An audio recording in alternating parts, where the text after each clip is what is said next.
All right, good morning. Welcome to the last day of GBCC. Thanks for sticking it out. I think it's been great. Hopefully you guys think so too. This morning it's I'm Scott Kane, by the way. I'm Director of Outreach at Galaxy.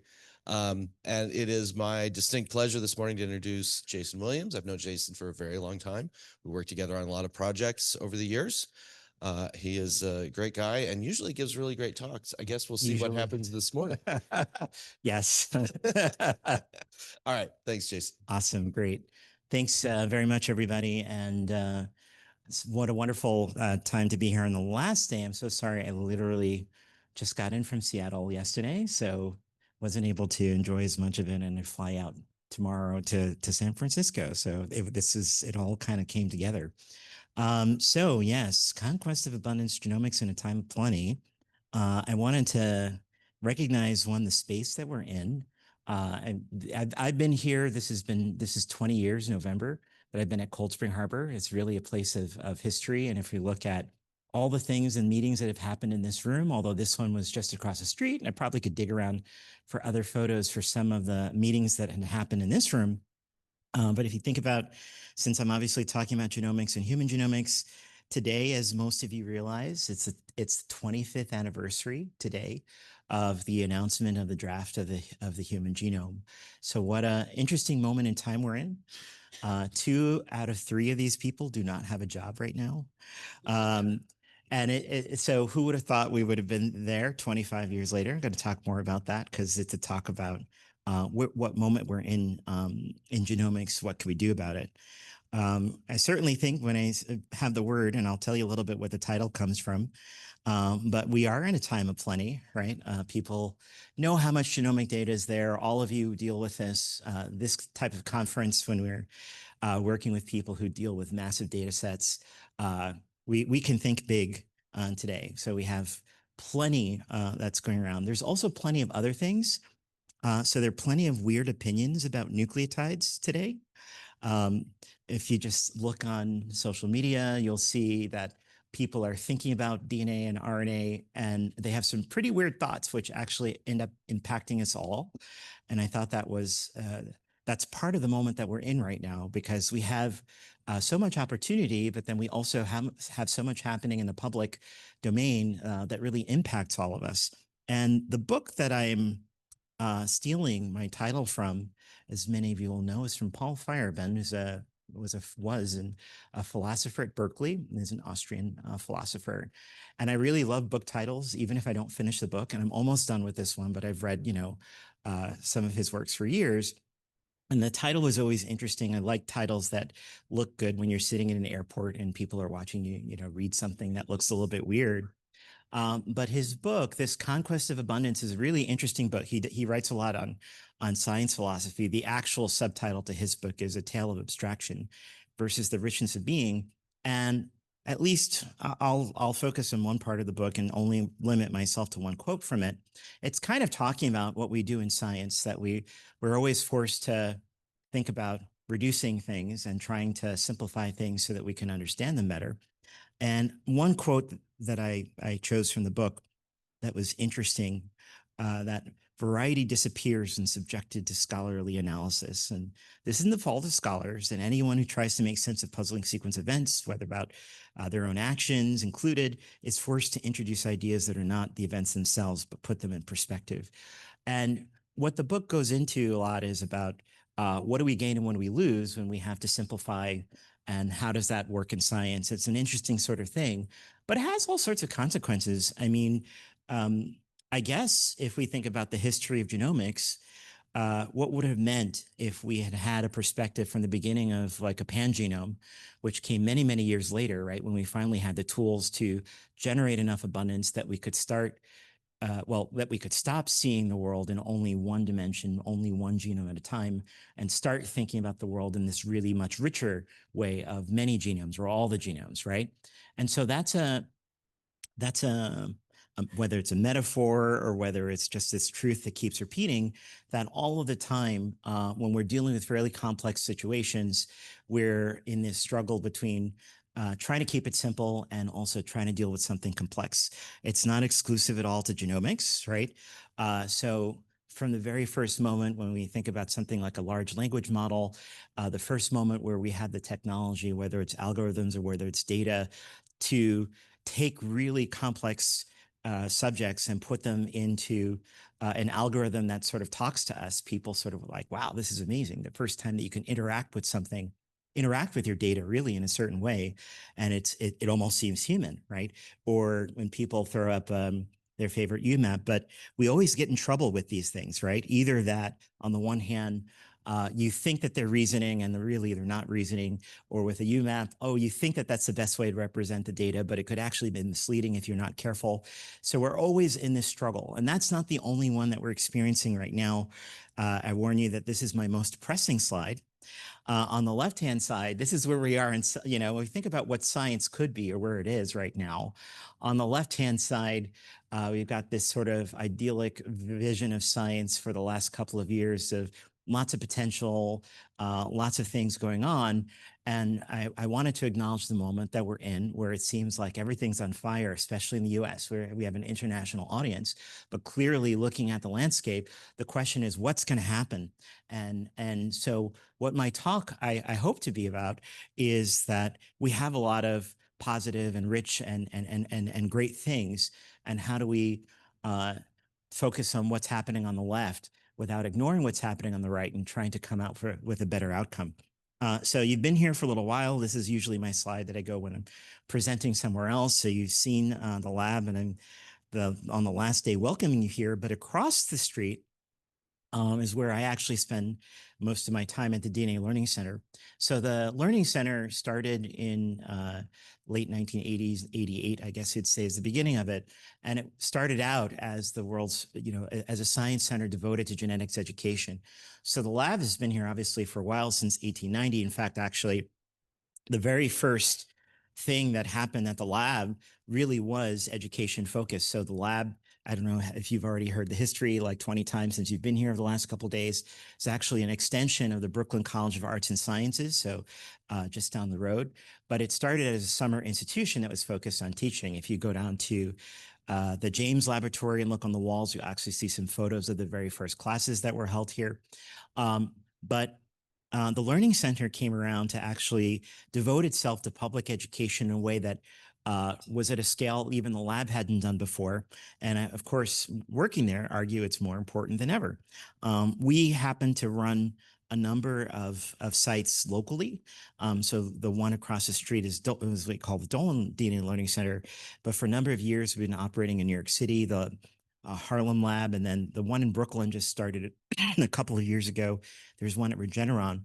But we have about 20 or so centers around the world, either the ones that we directly work with in terms of we run or we license, ones that are sort of in some ways franchises.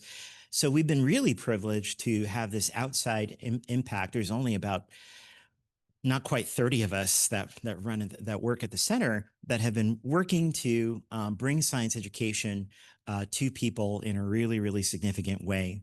That starts for us in middle school, where we see about 30 to 40,000 students a year. Some cases we go to them. This case is a photo of students coming to us to do some GFP transformations. That continues in high school, again, with field trips, with summer camps that students come to us who can spend a little bit more time than a day doing some molecular biology, and then also faculty training, so that we are really training faculty members to take everything that we've happened to contribute to and find ways to adapt it and use it. And that's actually what I spent a lot of my time on, developing ways for faculty members to be able to bring genomics into the classroom. So the question leading in my talk is how does the Learning Center at least try to engage with the abundance and the variety that we have, because genomics really is a rich platform, a rich area of study to bring experiences for students. And I hope in some way by listening to the talk, you'll think about ways that you're either doing this right now, which many of you are, all of you really, between the Galaxy and the Bioconductor communities are contributing to platforms and resources that students at all levels can use. But then also going back to the book title, being cognizant and thinking about when we are dealing with such rich resources, how do we simplify, but not too much?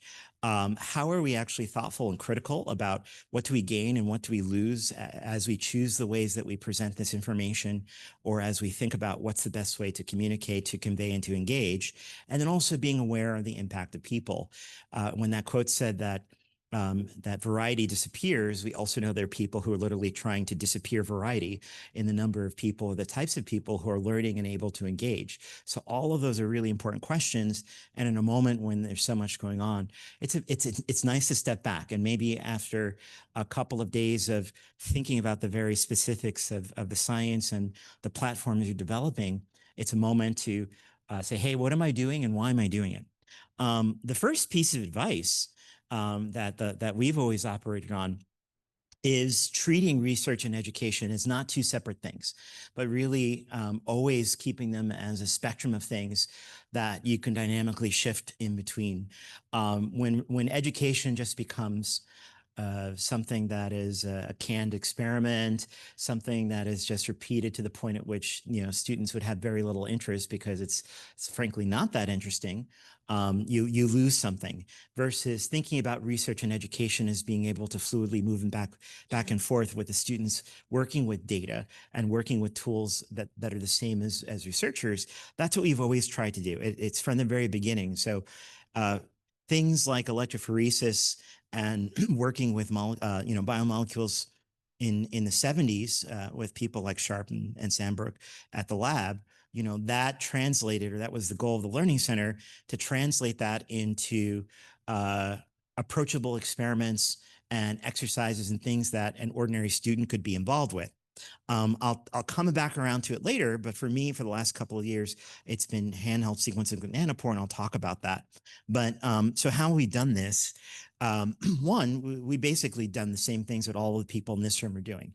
Try to find ways to build platforms and tools that everyone can use. So I think we're very, very much aligned in that idea that if we can build tools that are quite usable for folks, they'll go on and they'll build things that are much better than we could have thought of from the beginning ourselves, and that we're always excited from.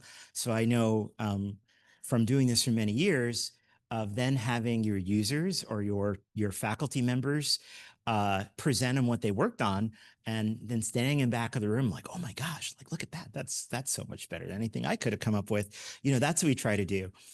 We do it on two sort of layers that you might not exactly think about it that way, but I've always thought it helpful to actually divide those infrastructures, because we do think about both the pedagogical infrastructure and the physical infrastructure and the ways that you can contribute to that. So on the side of pedagogy, which I'll spend just a couple slides on, we think about what are the learning frameworks, what are the curricula and protocol that we could design, how can we then disseminate that through professional development, and ultimately not just throw something at a faculty member, but connect faculty members and help them to form into a community of practice so that when we go away, they don't go away, that they are able to keep doing this.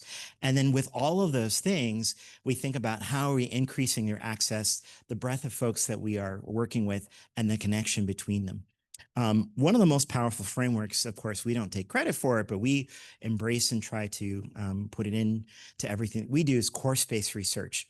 So talking to a group here, some of you are actually teaching in a classroom, but some of you may be more on the developer side. The key thing here about this thing called course-based research, it's really been the last, let's say, 10, 15 years of education research, which is the idea that a research experience should not just be confined to a summer research experience. Probably folks of you who are in the room who have done a little bit of wet work or even bioinformatics work as an internship, most of us got our start in the summer. You go in, you meet your mentor, or you ask, can I work in your lab, things like that. And it's sort of a one-to-one relationship. And it's great. It's really, really rich. You learn a lot, even if your first job, as mine was, is to learn how to clean the dishes. We start like that. But the reason why that breaks down is because how many mentees can you take on? Only a couple a summer, right? If that many. So the idea of course-based research is to actually take that summer research experience, let's say, if that was a branching off point that we have in common, and actually deploy it across a whole semester or 2 semesters. In other words, get every single student, whether it's 20, whether it's 50, it's multiple sections of students, actually working on a research project while they are in their Bio 203 class, while they're in class, because that way you can scale to just about every student. I won't go into too many specific examples, but what I will say is that this has become really well studied, and there's a lot of references that are out there that actually show that if you can get students, especially as freshmen, if I'm talking about the undergraduate level, doing some type of real research experience, and I'll qualify that in just my next slide, it increases the likelihood that they will persist in STEM. It increases the likelihood that they will graduate. It increases the likelihood that they'll graduate with a STEM degree, and many other benefits. And this is really important because, you know, a lot of STEM courses are taught as like weed out courses. Who had a wonderful time in organic chemistry, right? Usually, I mean, it's almost purposely taught badly. It's almost purposely made to be like either you pass it or you don't, rather than with the mindset that every student can succeed at this, and let's make sure that they have the greatest time. So when you're developing and designing a cure, it's these 5 elements, which are really well articulated in the literature. But students have to actually do some scientific practice. There's got to be methods that they're working with. But then they also have to have the real chance for discovery. So you have to have open-ended questions that students, you know, could actually have a chance of generating data that hasn't been generated before. You have to have something that's relevant. So it has to be a question that the students could actually see a connection to their everyday life. I know I work with lots of high school students, and they come in all curing cancer as they're like, that's what I want to do. And that's a great goal. But then we help them try to break that down and show them how even something very, very small might be the beginning of that.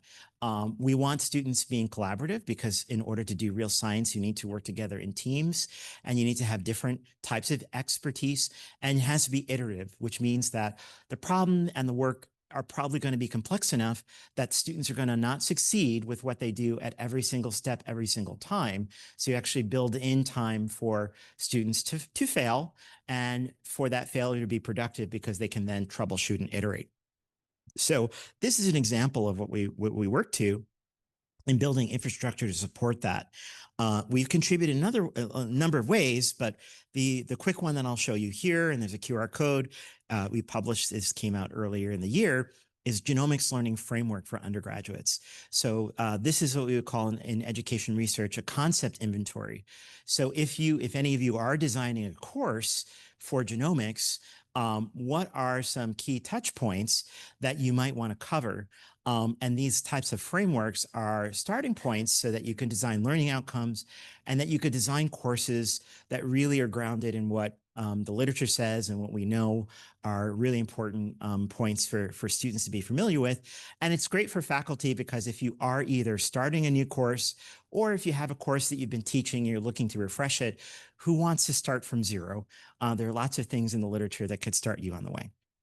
Okay, so moving on, you know, this all works for us because, again, as I said, DNA sequencing and working with genomics is a really great starting point, because it's so general. And at the same time, there's so much stuff out there to sequence that you're just going to have a lot of things to choose from. And you may, in fact, have many things that you sequence that no one has sequenced that before. So let's see what we find.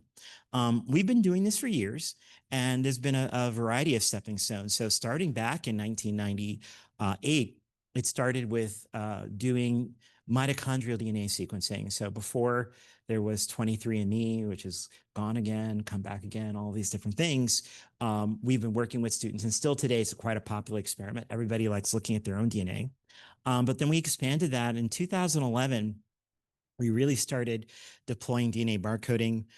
So this is neat, and I'll show 1 or 2 examples, because students are able to go out into their environment, whether they pick up ants or whether they pick up sushi or whether they pick up whatever, and ask, what is this? And what can DNA tell me about that? So those are popular.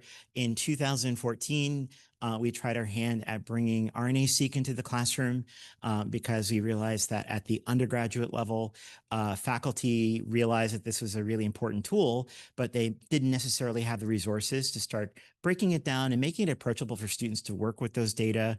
And then in 2019 is the first time we started working with nanopore sequencing with students in a significant way, and I'll talk more about that later. But we have a camp where students routinely come in for a week. A high school student can come at the beginning. I won't say they learn to hold a pipette because they usually have taken at least one other course, but by the end they can leave with a genome. And this is these are starting to become just routine things that we can get students to do and feel confident about our abilities. But there's one more secret, I guess, ingredient, not secret, but it goes back to that spectrum idea. And that is what I said, remaining connected to research. So it's interesting as thinking about the privilege that we have at the Learning Center is that we often don't just come up with little toy experiments that are cute and that are really, valuable for a student to interact with. So it is great for a fifth grader to start extracting some DNA from a strawberry from wheat germ.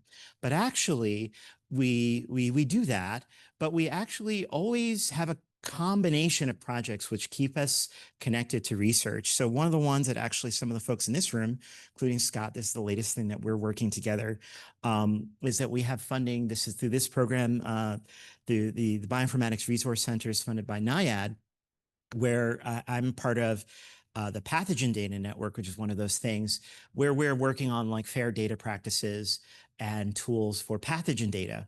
And along the way, I would say that's been really important for us as the Learning Center. And I think is really important to each of you because each of you have your own research programs, is to think about not only if you're trying to develop an educational research experience for a student, how is that connected to something that could really have an impact? So this is just one quick example because we're just getting started.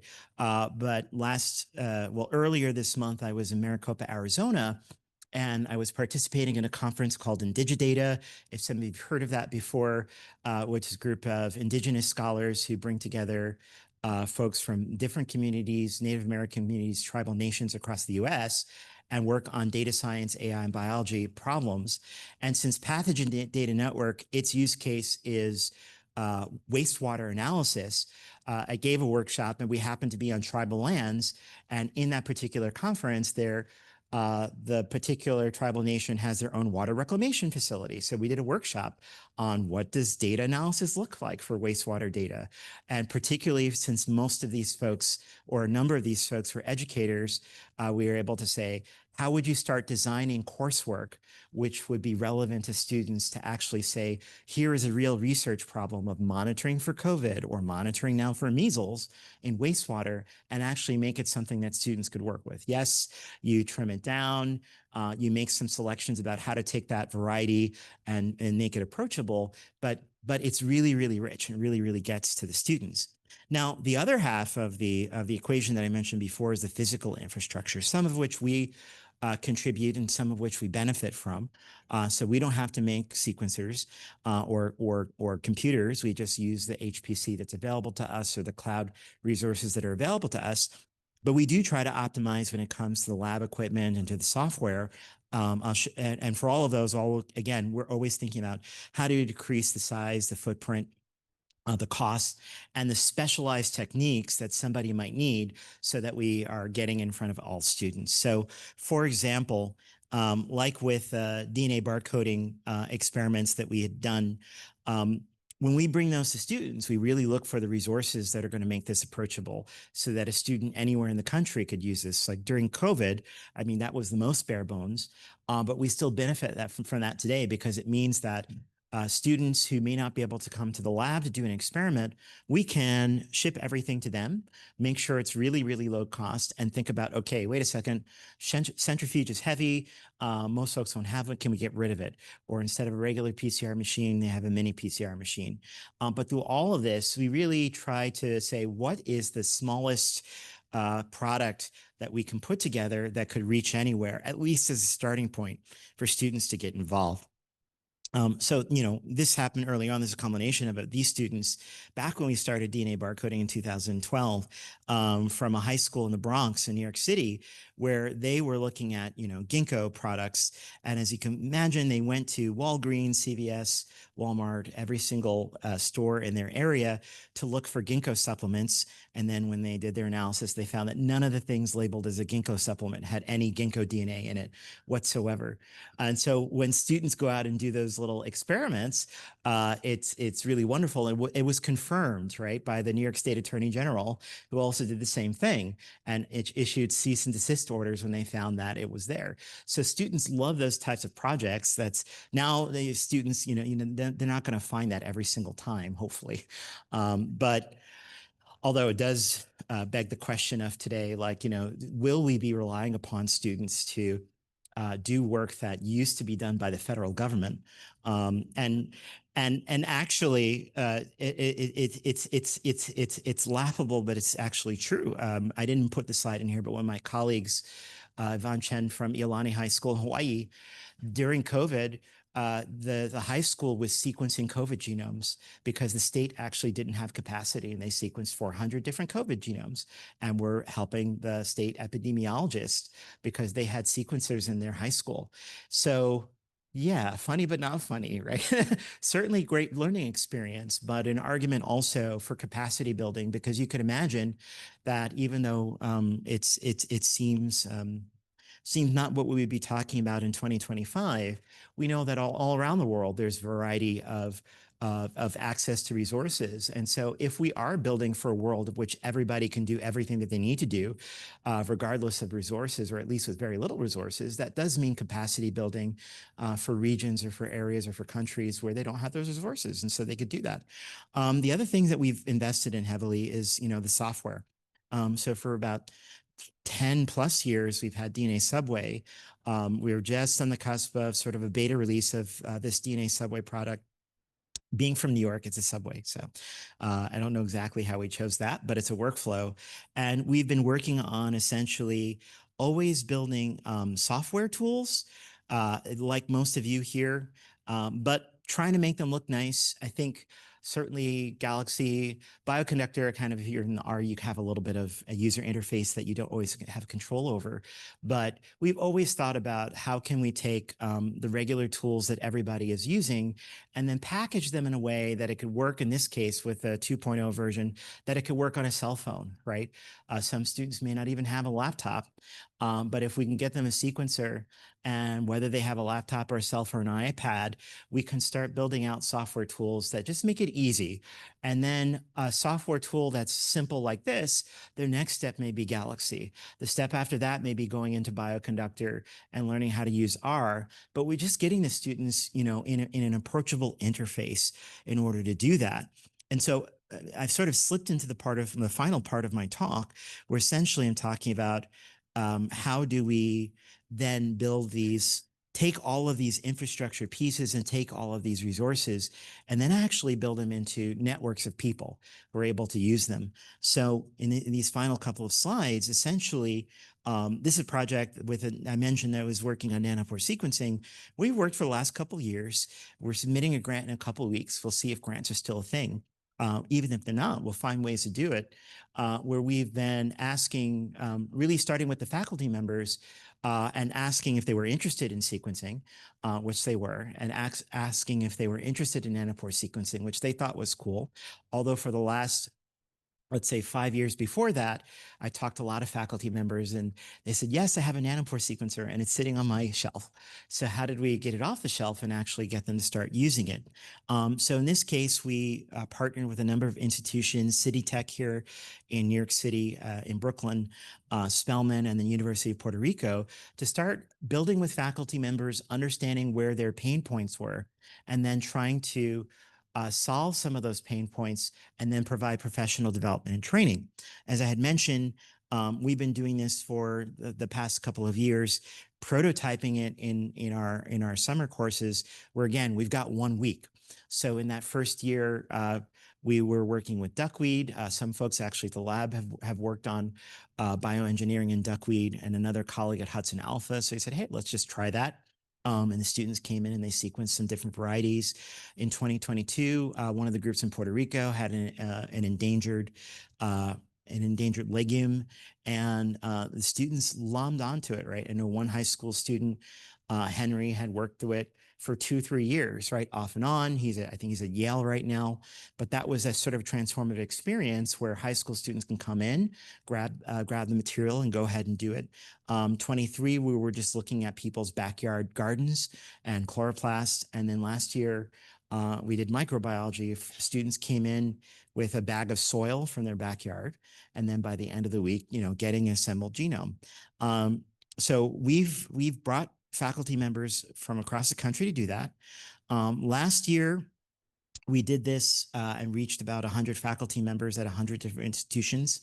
We're about halfway through what we were doing this year. We're essentially, we have gone all across the country to different sites to start training up faculty, putting them into networks. There's a big Slack where faculty members can get together. And then ultimately, once the summer is over, every single month, meeting with those faculty virtually just to discuss and to share pain points, to share curricular strategies, to let faculty members interact with one another and provide some peer mentoring so that as they say, hey, I'd like to bring this to my students, but I think the thing I should say, developing a cure, developing a research project or revamping a curriculum is not a snap your fingers and it happens. It usually takes a couple years. But helping faculty find those touch points to sort of say, okay, first I design a little module and I borrowed from something that somebody else has done, and I've got a project that works for a week. Or you may actually start it as a summer research project with just a couple students or as an upper level elective. But then ultimately, I would say the goal for us is to try to push faculty to bring it into students so that their first experience of science and of biology in college is really working with data and really working with an experiment that could be interesting. We put all of those resources. There's an ebook that people could go to into documentation so that faculty members could watch videos of the protocols, but more importantly, that they can find a stable place where there is annotated documentation that's really designed for somebody who's deploying in the classroom. So if you go use the research protocols on nanopore, they're just written for a technician to be able to follow versus saying we've taken all of those and broke them apart. And at the same time, also elevating and finding ways, as you also do in all of your communities with Galaxy and Bioconductor, of highlighting individual people, because the faculty members should get credit and should be known to their peers as sort of being on the leading edge of trying to adopt these things. So with those small little funds and little pilots, we started to reach the whole country of folks who attended, who participated, and gotten to work together.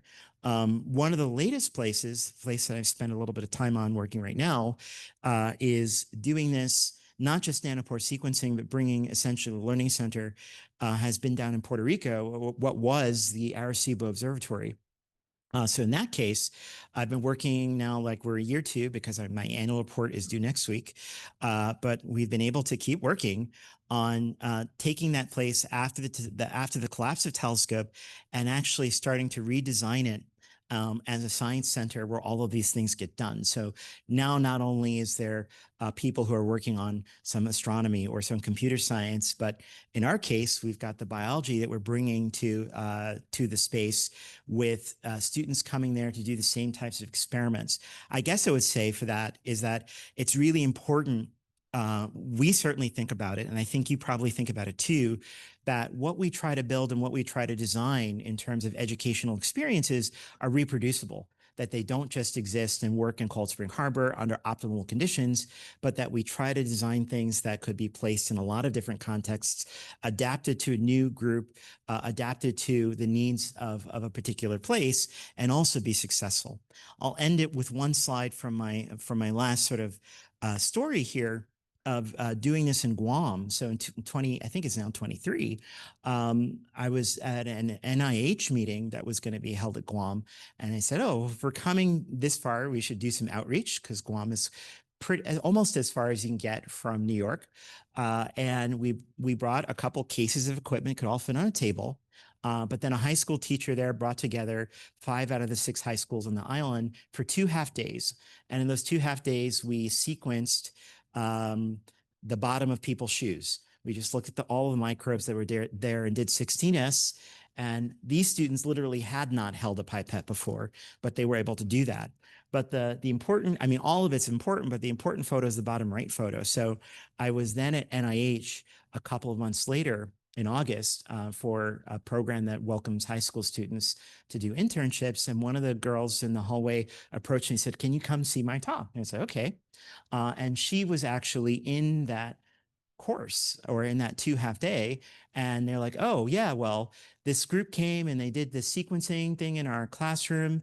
And so then she's like, "I convinced my teacher to buy a P2 solo." And then she sequenced an endemic fern with her mentors because they thought it was cool. I had no idea they were doing this, but that's sort of like the optimal outcome, right? That you could spend even just 24 hours with a student, and that's enough to inspire them to go and do something that's really, really wonderful, because all of those pieces are there. And so that's a lot of the job of everyone in this room, I'd argue, is to find the piece that you can put there so that somebody else can use it. So I'll end this and wrap this up as saying that this is all possible because of what we are able to do with federal funding. And yet at the same time, while we know that, we're also facing this, right? And so it's a moment to think about what are our contributions to get people aware of what is going on, what are our contributions to engage with the variety, because my argument will be that we have tremendous resources, we have tremendous tools, we have tremendous opportunity, and we have tremendous possibility. And in a moment where it seems like science is under attack, now's not the time to throw up our hands and say, "Oh my gosh, it's all over. Nothing can come from this. That's going to be the end of it." What my argument has been, and you could see this paper just came out, I'm saying it's never been a better time to be a STEM educator because we have so many things. And in a moment where also we think about how we might use our own time and resources to ensure that everybody has access to all of these things, I would argue that it doesn't matter what type of attack science may face at the time, because the ideas are so good and the resources and what the possibilities are so good that it doesn't matter if people try to attack them, they'll survive the attack. And so to that end, I leave you with my final slide and a quote from Gowron, who asked, "Have you ever fought an idea? You can't destroy it," right? When we have great ideas, when we have great students, when we have great resources at this moment, when genomics has so much to offer, we don't have to worry about that part of it. Yes, there's a forest fire happening. Some things may be lost and some things may not come back the same way. But this is actually time we can make sure that what comes back is even better than what was there before. So that's it for me. I'd love to hear from you and stop here and just figure out what do you think in terms of the potential for education? Take some questions, start some conversations, and maybe on this last day of the conference, not only think about all of the great things that you've been building, but think about how they fit into that ecosystem of enabling so many possibilities for others. So that's it. I'll stop there.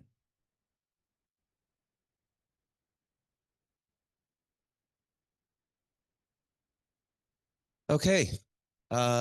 Yeah, you rose to the occasion. Thank you. There we go. Yeah, every time I hear you speak, I think you make me want to be a better person. So that's a good thing. So that's great. So do we have any questions for Jason? That was an amazing talk. Thank you so much.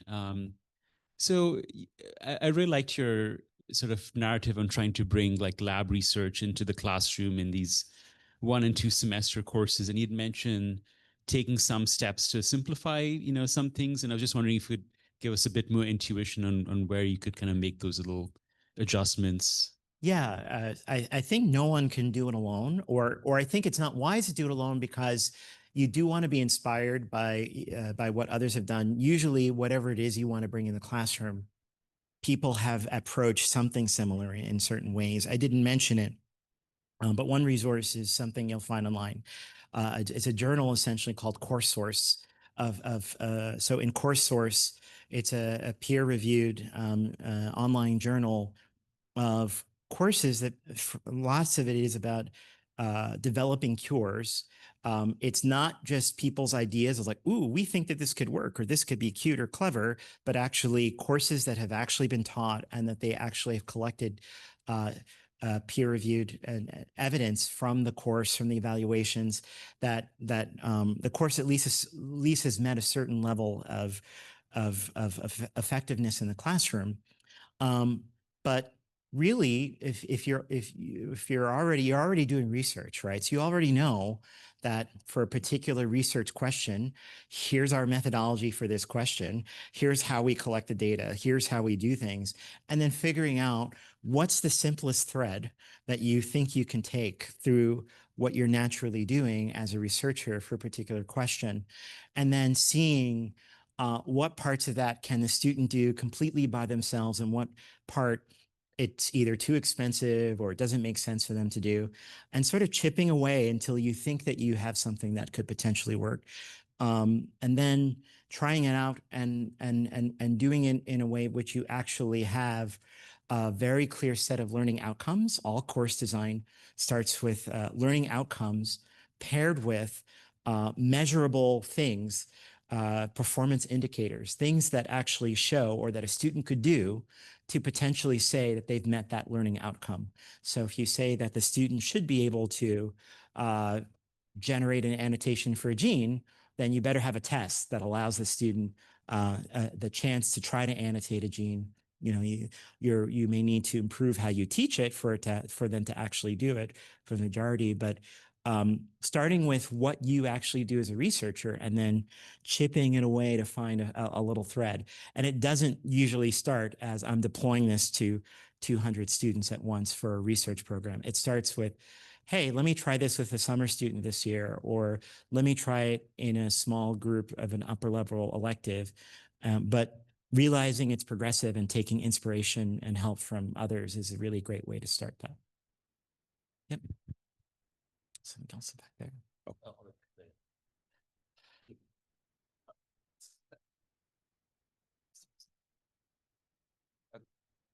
Hello, thank you. This was a very inspiring talk. I think it's really great that we can have all these resources that allows the experimental skills to be brought to undergrads and high school students. I do think these skills are incredibly paramountly important, but I think as a scientific community, we should also consider bringing into other aspects of research, not just the skills, but perhaps ethical practices and reproducible, responsible conduct. I've encountered a few interns myself that had great skill sets, but sometimes would not have the same skills in terms of scientific communication, being able to document, designing reproducible experiments, and etc. And I was wondering if you have also some insight into how we can train these mentees to have it's not just good skill, but also good scientific practice. Yeah, so that's a great comment about how do we introduce scientific practice, not just a particular skill, like I can do something with a pipette or I can do a blast search, but actually the whole richness of things. And I think the course-based research experience lends itself to that because there's something in education called the tyranny of the content, which is the idea that you have to teach this content. Students must know A, B, C, D, E, F, G, H, or J, K. Like they have to know this, this, this, and this. And so much of your learning is focused on these really narrow elements, and then lots of things are lost. In fact, I would say all of us in this room are quite experienced with that, because I guess you can end up with somebody who probably could do an RNA-seq analysis given sitting in front of an RStudio session, but they can't like copy a directory or something like that. Like there's something that was missing, right? There are like little skills that come along the way that weren't central to the idea. And then things like ethical practice or responsible conduct of research because you're trying to say, hey, you have to know that this changes color when you do that, or that these two genes interact. I think if you're actually making it a real research project, it gives you more opportunities to stop and pause and say, why are we doing this? Or before we do this, what do we need to consider? Those things take time, and then they sort of scale relative to how long do you have to interact and engage with those students, right? So a very short module, unfortunately, will be missing a lot of those things because you're trying to do something in a week. But a longer and a more thoughtful, or especially as you start to enrich things, there might be ways to find a better balance where students can do that. And or if you're spending a lot of your time on lab work or on technical skills, pre-readings or post-exercises can highlight some of those things. But in the best possible circumstances, you would have like, hey, should I actually be collecting those samples? Who owns those? Or if I have this data, what is my thought on data privacy or ethical use? Or do I really want to reveal this data to everybody or have this in this?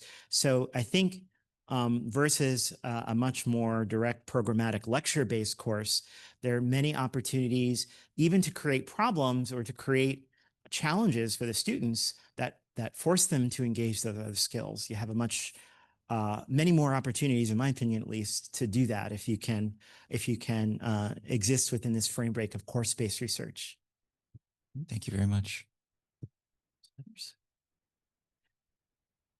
I did raise my hand a little while ago, so if you don't mind, if I can pose one question. Yeah, well, you got time. I gave a short talk.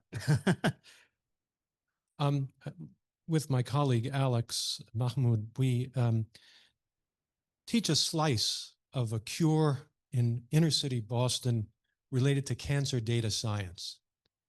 And one of the things I had hoped to do was to have people in the course start to question where data come from and why they aren't there. And it does become a political concern. And when you pose questions like the attack on science and so forth, or have to even mention it, it makes one think that we have probably, and I think you said the tyranny of content. We've become so fascinated, and the effort required to do anything in this science is so overwhelming that the political dimension, the social dimension, doesn't become part of the curriculum. We leave it to others. So I guess I have two questions. The first is, do you see a space for advocacy in this type of education? Do we need to carve something out so that those questions do get addressed? And then the other comes back to nanopore and whether there is an issue of industry capture in a very sensitive part of education.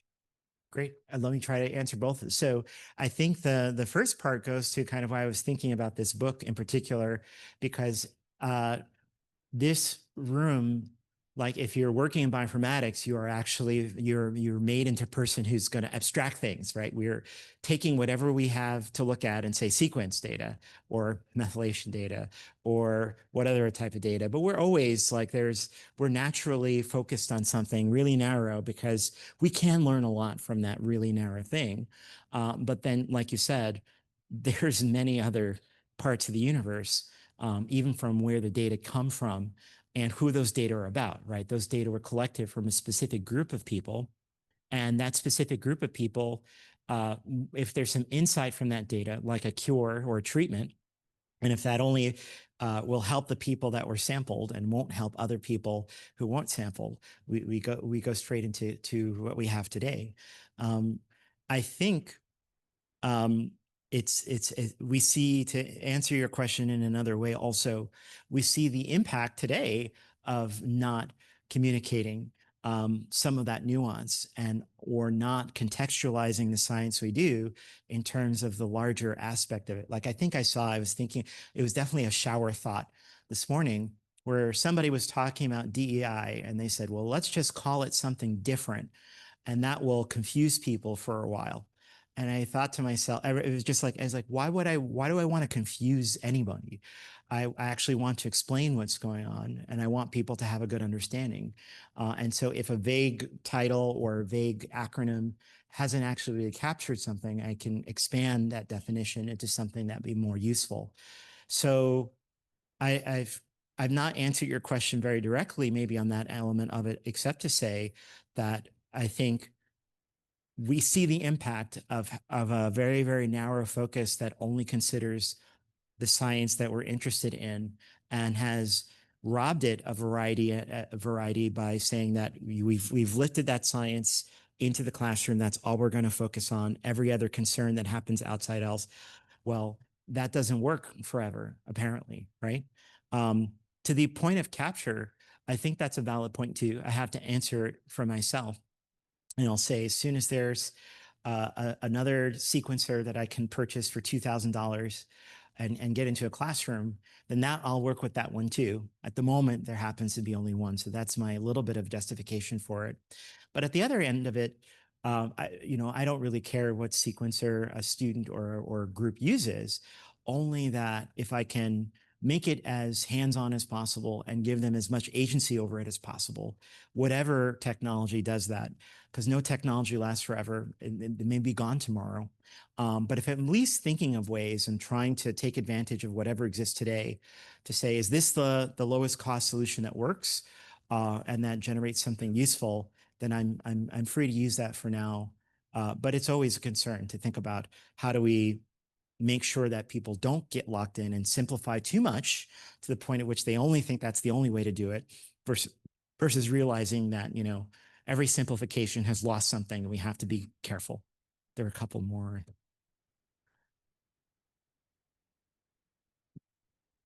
Hi, I really enjoyed your talk. I may be in like a unique position in this room because I've actually been on the receiving end of the cure research. And it's a big part of why I'm here today with this whole group. One of the best parts of this process was doing a cure symposium at the end of the semester with my department. And I was wondering if you're going to be pushing for more broader community outreach in that aspect, because somebody else asked about expanding on scientific communication, and this was a huge benefit to me to be able to do that.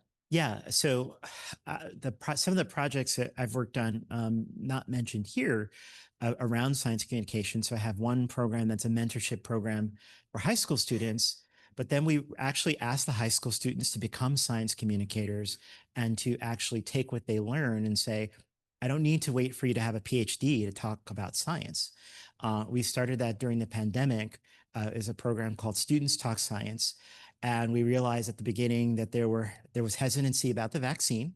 And so we had the students do interviews with NIH institute directors, with emergency physicians, with other people at the level of a high school student who actually, by the time they've gotten to 11th grade, have taken advanced placement biology, they know what RNA and DNA is, and they can have a conversation with a professional who has a great deal more expertise, but they can still relate and still have a cogent conversation, and centering the high school student and their questions. So they ran all of the interviews. That is starting to say that science communication could happen around a dinner table rather than from a podium, because getting students to feel their own agency around the information that they know, making sure that they understand what's a reliable source and not, those are things that start to make conversations. One that I'm starting to work on now would be actually having high school students work with, up and down the chain, all the people that are involved in doing research, which might not be just the scientist who does the research, but it may also be with the librarian who curates that research, with the grants management officer or the program officer who actually helps moderate peer review. There's so many dimensions of what it actually takes to go from a research question to actually research being done that the public has zero idea. In fact, many faculty members learn things about what indirect costs are that they didn't know how that actually worked. So there's so many things that students could be really great communicators on, but at a whole level that hopefully is depolarizing, because they're high school students or they're undergraduate students. They don't quote unquote have an agenda. They're just having real conversations. And so the more that we make conversations about science as something that everyone can participate in and relate to, I hope that that's a positive way of thinking about the enterprise of research is not something that happens in that like, when people pass Cold Spring Harbor, they have their impressions, either that it's a bed and breakfast or that weird stuff is going on there they don't want to tell anybody about. So somewhere in between, right? That's what we want folks to actually understand what's happening and to break down as many of those barriers as possible. So that starting in, even if your peers, let's say as an undergraduate taking a cure, don't necessarily go down the research track, they hopefully got a lot out of that, like seeing how research actually works and being able to now have a better understanding of the entire enterprise.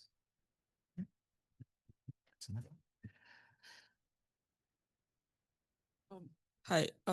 Yeah, thank you for the great talk. So I have I've been thinking about the ways my own science education has been lacking. I think one of those will be failures. When deal with failures, for experiments often fail or like go in ways you don't expect. And now I'm in bioinformatics, and often the analysis will give weird results, and I also have to debug code a lot. And but meanwhile, I feel like I think the failures can also be opportunities. And so like how would you teach students about failures in a short course? Yeah, thankfully, I have no shortage of things that go wrong, and more likely than not, you'll have an idea of where those failures are more likely to occur. And I guess depending on where the student is in their learning career or their student career, what we're hoping is that the tolerance for failure goes up, because we know that once you're a scientist, your tolerance has to be pretty high for failure. But at the very beginning, you're trying to design an experiment or an experience where things are reliable enough that most people will get a good result most of the time, and that the failure rate is quite contained. But that progressively you show them what the real world looks like, and that there will be more times. But then the other element of it is that actually how one does assessment and grading. So your assessment, or how the student actually gets a grade, because ultimately they still do have grades and they still generally care about those grades, should not be based upon that you exactly got this result versus what was your approach and how did you follow through with it. So there are many, many different approaches to assessment in the classroom, which is maybe non-traditional, but which rewards the student just for following the process and not for saying you must have come up with this result, or everybody better have a graph that shows this by the time we're done.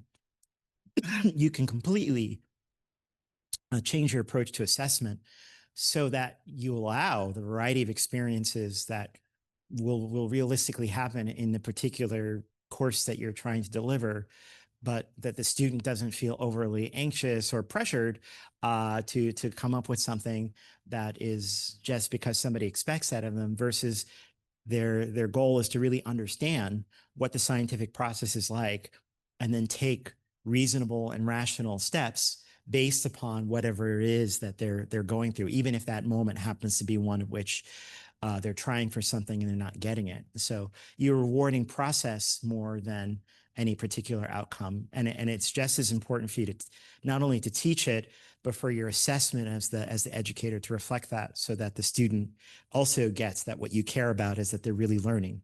I hope that answers a little bit. Yeah, thank you. Yeah. Okay. But I think, yeah, I agree that the process, that part is very important. Like I have my own little story about one of the failures in the lab class back in undergrad. So like it was an in situ hybridization and it failed. And it turns out that I found out that it was because the PCR primer had a off-target match. And so it amplified wrong sequence. My first 3 weeks at Cold Spring Harbor was on a PCR that did not work, after having done thousands of PCRs, and at point thinking like, oh, they must be wondering why they've hired me at this point. And then realizing after a coffee with my PI that the PCR was never going to work because he had given me the wrong primers. So like, those are things, and it's great. What's great to watch your PI fail. That's love. I mean, I love that.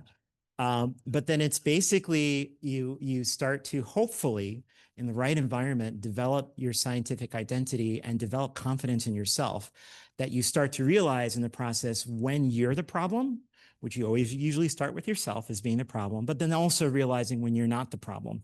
Like, no, I am doing this right. So we need to now start looking elsewhere to find that out. And making that transition is beautiful, and helping a student to make that transition is great. Thank you. So on the note of the joy of watching your PI fail, because that's what I took away from that. Yes, that was the most important. Let's thank Jason again. This was really great. Thank you so much. Thank you. My name is Justin Landis. I'm part of the Love Lab, and it's my pleasure today to talk about plyxp. And before I get into like the nitty-gritty about what plyxp does, I want to first introduce a few concepts I feel like is important for this talk to build up to it. So to begin, plyxp is part of the Tinynomics, and since Tinynomics is already introduced by Stefano in a lightning talk, I'm not going to talk too much about it right now. All I'm just going to say is that Tinynomics aims to be the bridge between the tidyverse and Bioconductor. And for this purpose of this talk, I'll be talking about dplyr as it relates to SummarizedExperiment and through the plyxp package. So I also need to introduce the SummarizedExperiment class. It is obviously a well-known package and object in Bioconductor. It has three main components that a user might use, with the main component being the assays, stores a matrix-like data set, and you can optionally annotate either the rows or columns with some metadata. And these, by convention in the SummarizedExperiment, we typically refer to the features as rows and then the columns as samples. And then the last concept I want to introduce is something called like expressions and environments. This is something that most programmers probably like learn once and then integrate into themselves. They don't really think about too much, but I just want to make sure everyone's on the same page because I'll be using this throughout the talk. We can think of expressions as something the user writes to try and convey some kind of intent to either the R interpreter or maybe even to their colleagues in their code they write. And we can think as environments as like the context or world that these expressions are evaluated within that give meaning. So throughout this talk, I'll be using some pseudocode expressions to the left of my documents, and then some loose representations of R's environment hierarchies to the bottom. So we can evaluate this expression to get a data frame into our global environment and assign it to df. We can think of df just being a pointer to three vectors x, y, and z. But if you wanted to actually extract x, you can't evaluate in a global environment because it doesn't exist. You have to first go through df with a $sign and access x. So this kind of like reinforces a very verbose usage pattern in R and most other programming languages. It's not uncommon, but it can be quite tedious to do. And if you're lazy like me, you might actually opt to use dplyr because it enforces some kind of ergonomics to accessing our data. And so if you haven't heard of dplyr, the general gist of it is that because we pass in the df like explicitly into the expression, we can then write expressions that implicitly refer to the data structures within it. You might be also, I'm not sure if everyone here knows, but you might be wondering how mutate actually, how R enables this. And whenever you do call a expression or function in R, it first creates an environment scope for that function. And so here we're passing in df straight through. And then this is where the authors of the tidyverse do something a little bit more interesting, in which they create something called a data mask. A data mask is essentially just an environment. It's nothing really too special about it. But the purpose is why they call it data mask, because the intention is for it to be placed in front of the current evaluation context. So here we can bind new symbols here, which will then be found before anything under it. And so within dplyr verbs, they tend to bind the variables within the data frame to this mask, which then allows us to evaluate the expression x plus y, and then store it back to the mask, which then eventually, when we're done with evaluating our functions, we put the new updated values into the data frame and then return it to the user. And so now I want to kind of encourage everyone to think about how we would use dplyr suite with the SummarizedExperiment. And the dplyr was designed for a data frame, so it's really well structured, and that every column is a vector of the same length.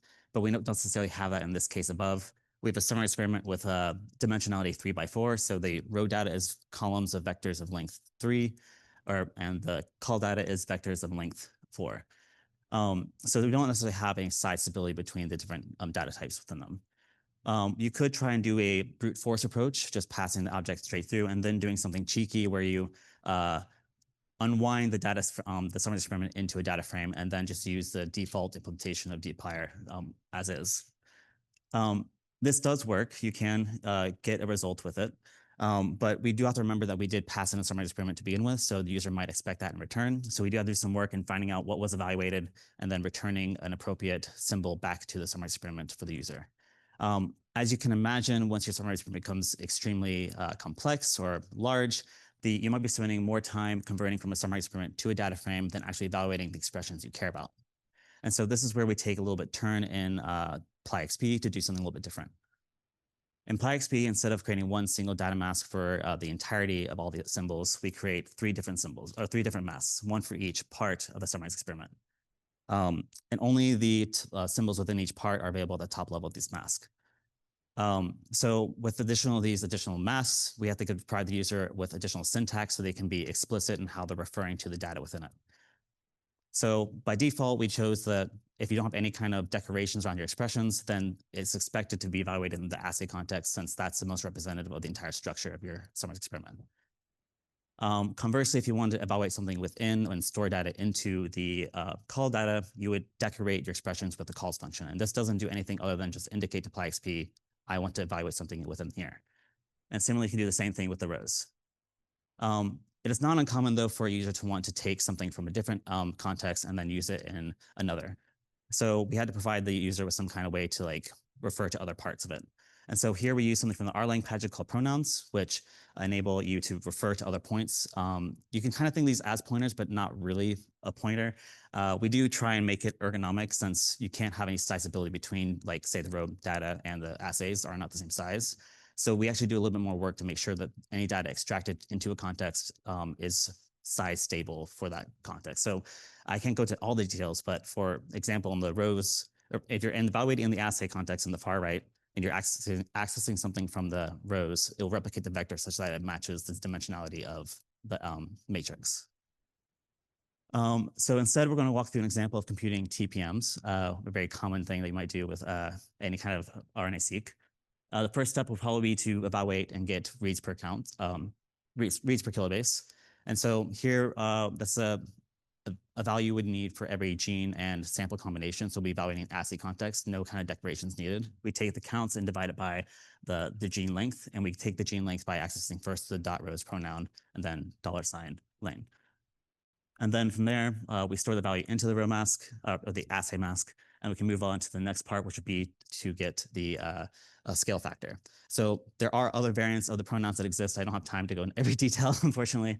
But this variant, as it implies, takes the data as is and doesn't try and reshape it to be convenient. So this allows the user to have more ergonomics and access and control over the data, so they can use highly optimized functions like the call sums directly on a matrix to get the scaling factors.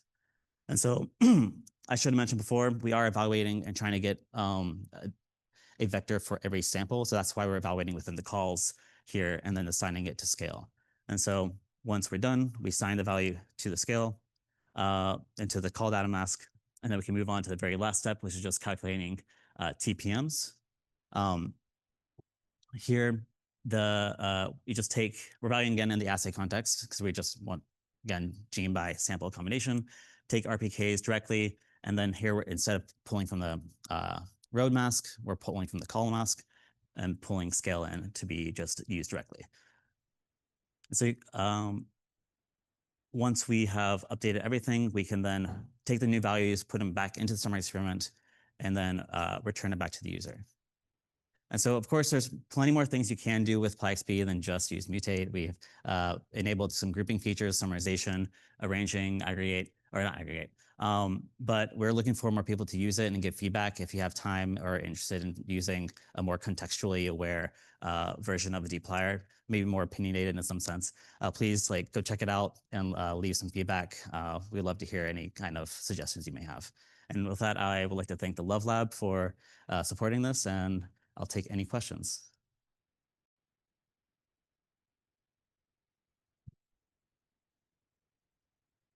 All right. Any questions?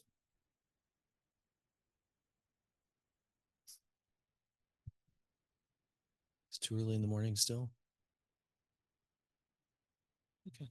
I think, oh, How much work do you think it would be to apply this for all of Bioconductor? So when I was first submitting this package, it was originally called BioCMask, which kind of implied it would be for all of Bioconductor, but it was only implemented for SummarizedExperiment. I am in the works of trying to extend the underlying APIs that I use to make these different masks so that it could be hopefully extendable to other packages if they so choose, or if this is like a popular structure people might want to use. But we'll see. Yeah. First of all, hello. Yeah. Secondly, I have heard that people here in US you believe that Santa Claus is from North Pole. No, he's from Finland. Yeah, we are like neighbors there, and I came all the way from Finland to here to talk about microbiome data science. So in microbiome data science, we study interactions between microbes and the host. And nowadays we know that microbes, for instance, gut microbiome, it plays a central role in human health and disease. And what kind of data we have usually? We have sequencing data, which tells that what bacteria is present in the microbiome. But usually other omics are incorporated because we want to also know what they are actually doing. So it's a usually multi-omics data set. What challenges we have in microbiome data science? Lack of standardization. Everyone is doing different things, lots of custom scripts, and no established best practices.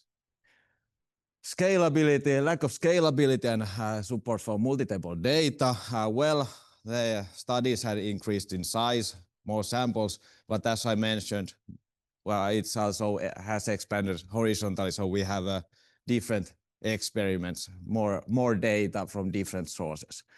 And lack of interoperability with other fields, meaning that, well, as I mentioned it again, it's a multi-omics data, and it's not about sequencing data anymore, not only about that, but about metabolomics and so on. So we have to have a common language, so to say, with other fields in Bioconductor.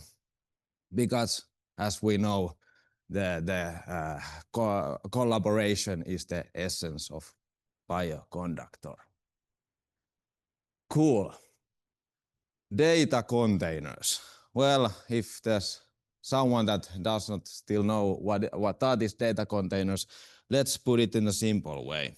I have here, well, 100 sheet of like papers, unorganized. It's a mess.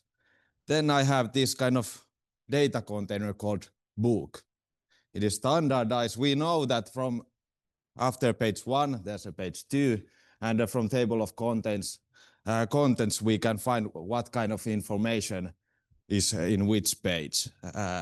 So would you rather we read 100 pages from this pile of like a mess, or this standardized data container called book?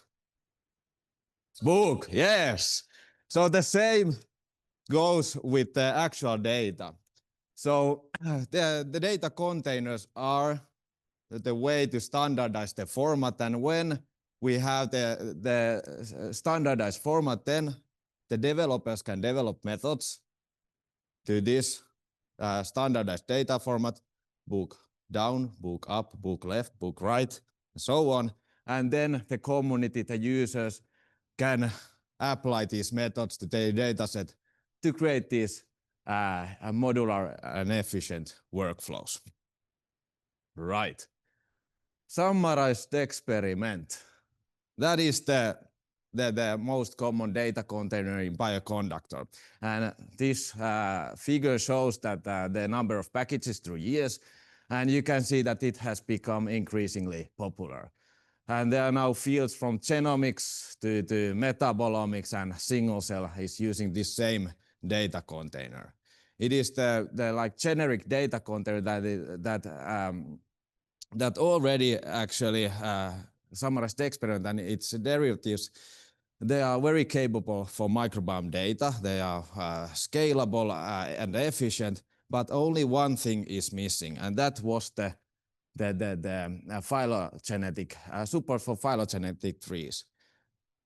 Because microbiome species, they are hierarchical. The microbiome is hierarchical, so that this this shows the colored like phylum level. So these microbial species create this kind of hierarchical structures. So we in microbiome datasets we have to have support for this kind of hierarchical structures, and that's why Huang et al. Developed this tree summarized experiment. So it has these common data slots, common for summarized experiment. There's these essays, raw data, and cold data. But what is additional is this raw tree and cold tree, and that adds support for hierarchical data structures. So this is the data container that is optimal for microbiome data. But this data container itself, it's like a car without the engine, or a rock band without the drummer or something. You can give me other examples on that. So we created methods for analyzing the data in this tree summarized experiment ecosystem. There are several packages that we have developed dedicated for microbiome research, and this Miao package is the most central one, and it's currently top 8% of most downloaded packages in Bioconductor.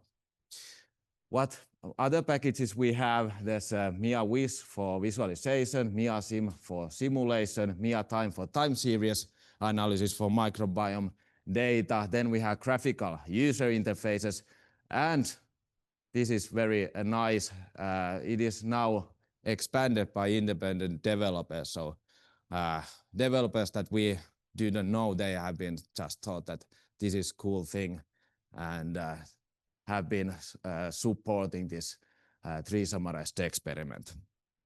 And as a cherry on top of the cake, yes, it is interoperable with the larger Bioconductor ecosystem.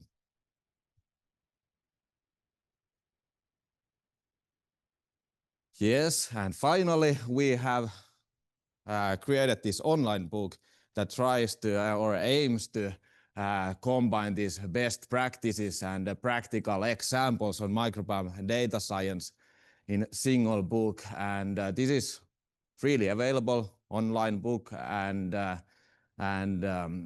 it is open for contribution. So it's not about just our work, but the whole community. We welcome everyone to contribute this book and the broader ecosystem.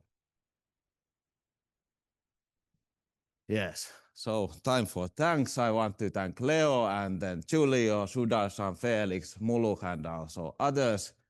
And of course, I want to thank you.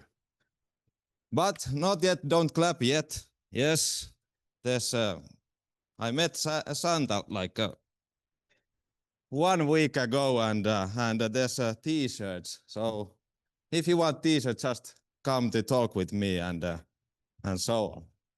Yes, thank you.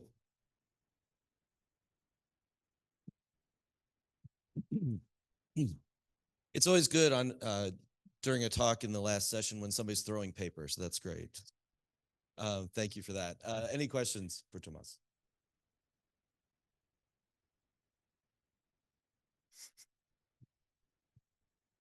What was Santa like? No, sorry. He was There's a cool. real question. What format did you choose to encode the trees in the summarized experiment? Do you rely on any particular YAML or other formats to encode that? That was actually developed, the tree summarized experiment. It was developed by other team. We just have created the methods. So I don't have exact answer to that. But did that answer your question? Sounds good. Can you hear me? I appreciate it.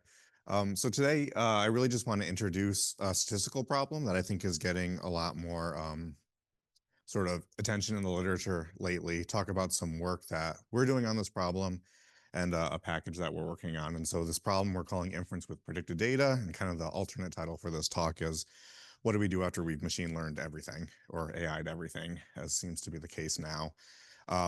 So there's a lot of really great people doing a lot of really cool work in this area. This is like by no means exhaustive. These are just folks who I'm going to be highlighting some of their work in this talk, but there's certainly a lot of other people doing really cool work.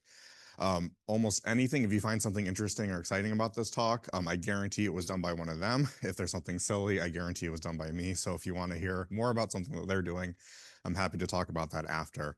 And that segues into my first question, which is, if you had, pretend you have never seen a rhinoceros before, how would you draw it if someone told you that it exists? And I promise I have a point for this. And so I'm just going to show two examples to, I think, motivate the rest of this talk. And so I have an example on the left and one on the right.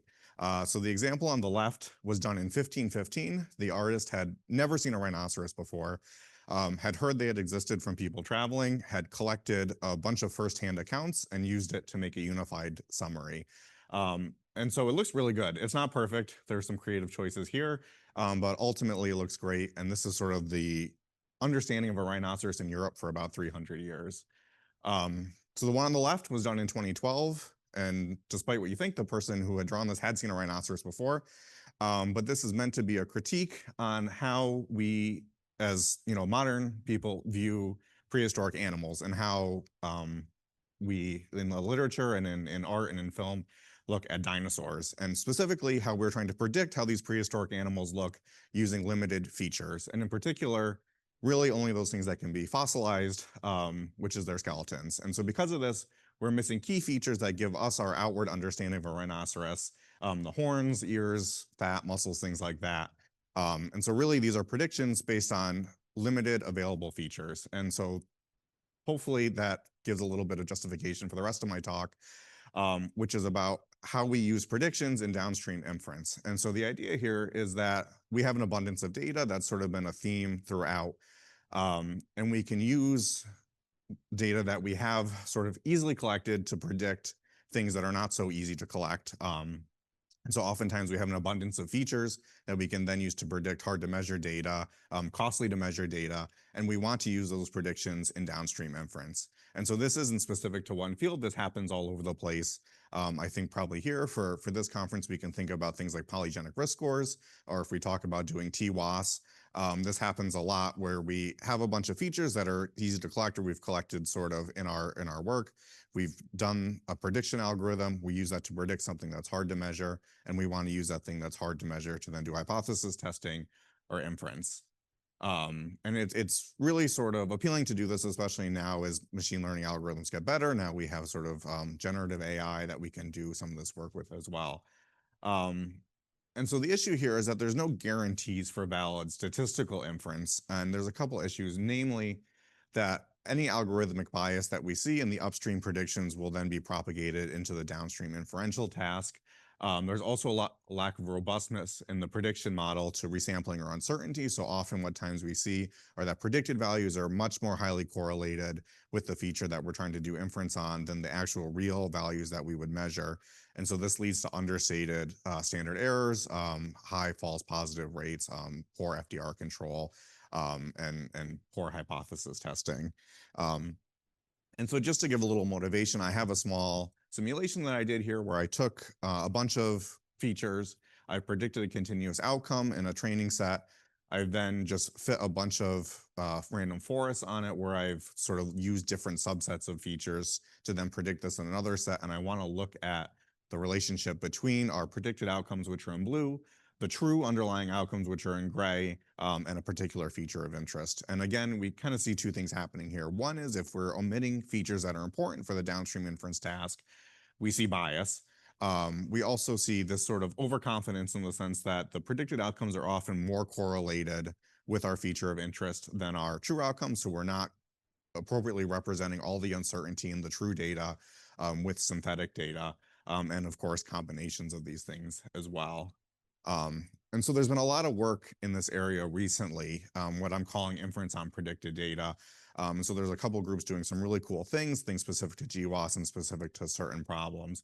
But they all kind of have the same idea, which is if we can collect a small subset of gold standard data, we can use that to calibrate inference in a much larger set where we're using machine learning or AI to augment our data collection. And the idea here is that these methods are correcting both the bias that we might see in algorithmic predictions, but also the variance. And so the fact that we're sort of reinflating our variance.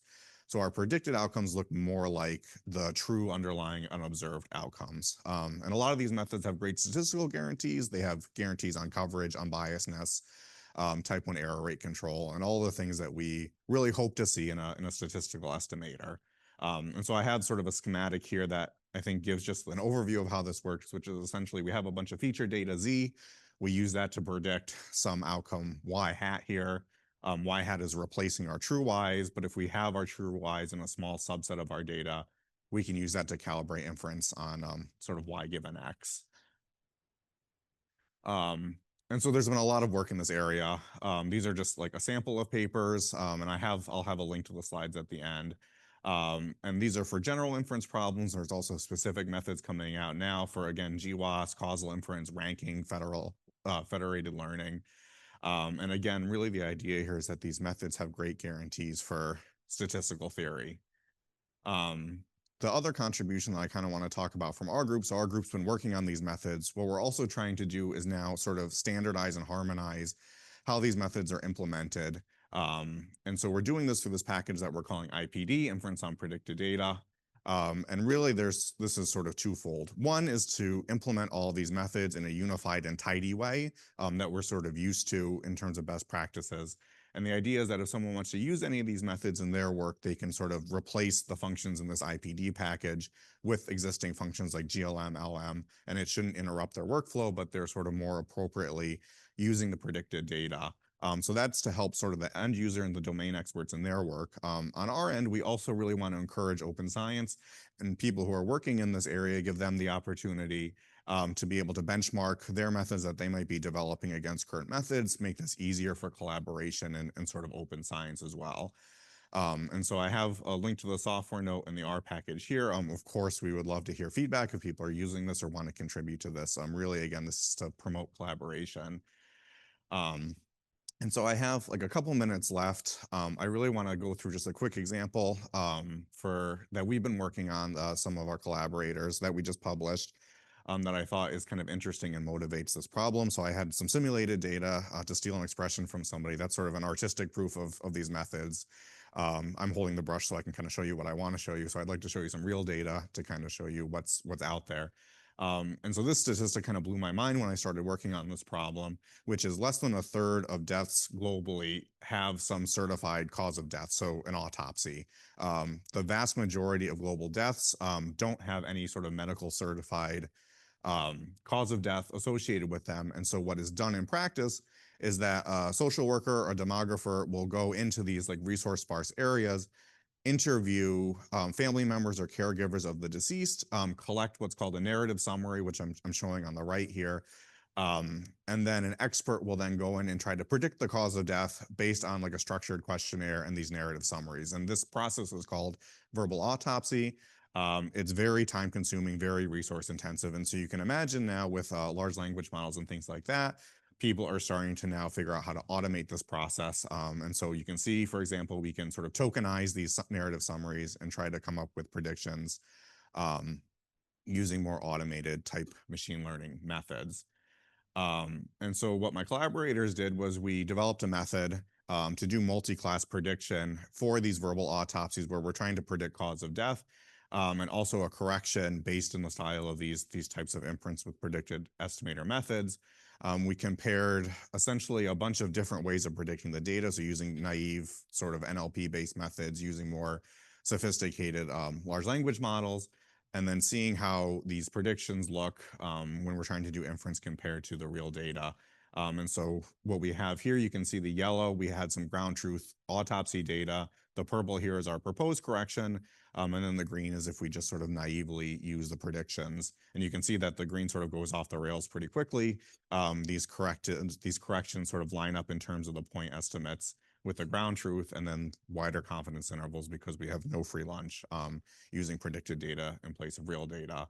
And so our conclusions here is that there's an increasing reliance on AI and ML, but open source collaboration is the fastest way to success. All right, so I am presenting this talk on behalf of our friends from Galaxy Europe. The authors are Arash, David, Alireza, and Bjorn, and it's about a new, exciting, and I suppose very useful feature in Galaxy, which is currently under development and should be added hopefully in the next release. Simple and secure credential handling for tools in Galaxy. So here's what this is about. Galaxy supports a wide range of tools and services and workflows. And increasingly, tools depend on external services which require credentials, such as storage or cloud platforms. And currently, in order to enable these tools, an admin needs to add entries to a configuration file so that these text boxes for these credentials are displayed in user preferences for all users or for all users to view and to be able to type in their credentials to use those tools. So there are downsides to this. So first of all, it's it's yet some more work for admins, more admin overhead. Admins have to do it manually, so it's obviously error prone. Another problem is that this is exposed to all users, so it makes the whole user preferences page way more complex. Regardless of whether or not the user will use them or not, they will see this long scrolling list of credentials, text boxes to fill out, depending on what they need to use. Finally, there is no way to tell whether or not a user provided the right required credential for a tool or a workflow. So the tool will execute, and if the credential was not provided or if it was the wrong credential, the tool will fail. So this will be an error. This is not optimal, apparently. So to address these shortcomings, this new approach has been developed. The authors are currently adding a new syntax to the tool XML, where the tool developer can specify credentials that the tool is going to require to execute. Credentials can be defined as variables or secrets, more on this later. More importantly, the required credentials, if the credentials are required and not optional, they are going to block the execution of the tool if they have not been provided. So this is a major improvement. There is no more need for a global config or admin setup or for that long scrolling list of credentials for services a user may or may not need. Here's an example of the tool XML. So in the XML, you see the requirements element, and we have a new element within the requirements element, credentials. There can be multiple sets of credentials. So here we see credentials for OpenAI and credentials for AWS. Credentials can be versioned. Credentials can have helpful labels like OpenAI API credential. This is what's going to be displayed to the user in the tool form. Again, they can be defined as variables or as secrets. The difference is that variables are stored in plain text in the database. Secrets are encrypted and they are securely stored in Galaxy Vault.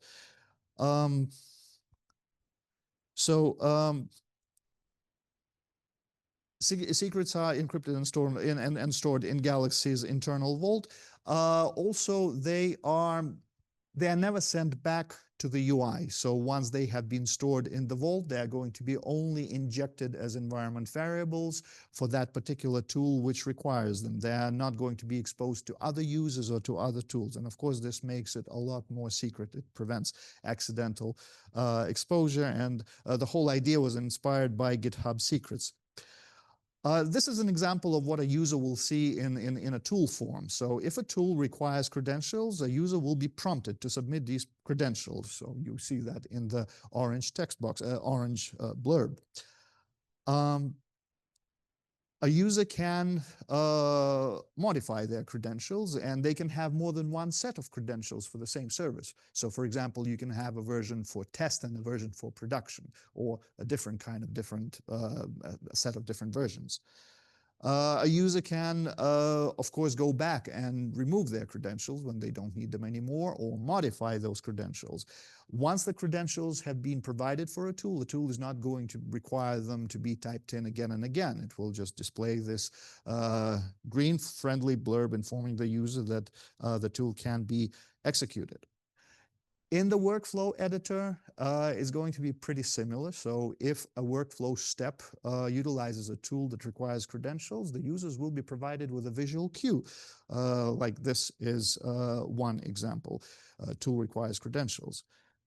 At runtime, it will be exactly the same as at runtime for a tool execution. It's just that if the workflow contains multiple steps which require tools, which utilize tools which require credentials, then for each such step, the user will be provided with this prompt, or with a confirmation prompt that the credentials have been provided. So again, this is a work in progress. These are two links to a very long issue on GitHub and a very long PR, which is currently in draft state. But I would say it is very close to being completed and merged. So if you have any ideas, any critiques, any suggestions, the authors are inviting you, as we always do, to please take part in the discussion. And until it is merged, it is all up in the air in terms of we can modify it, we can change it, we can make it better. So again, this is on behalf of our friends in Galaxy Europe. Thank you.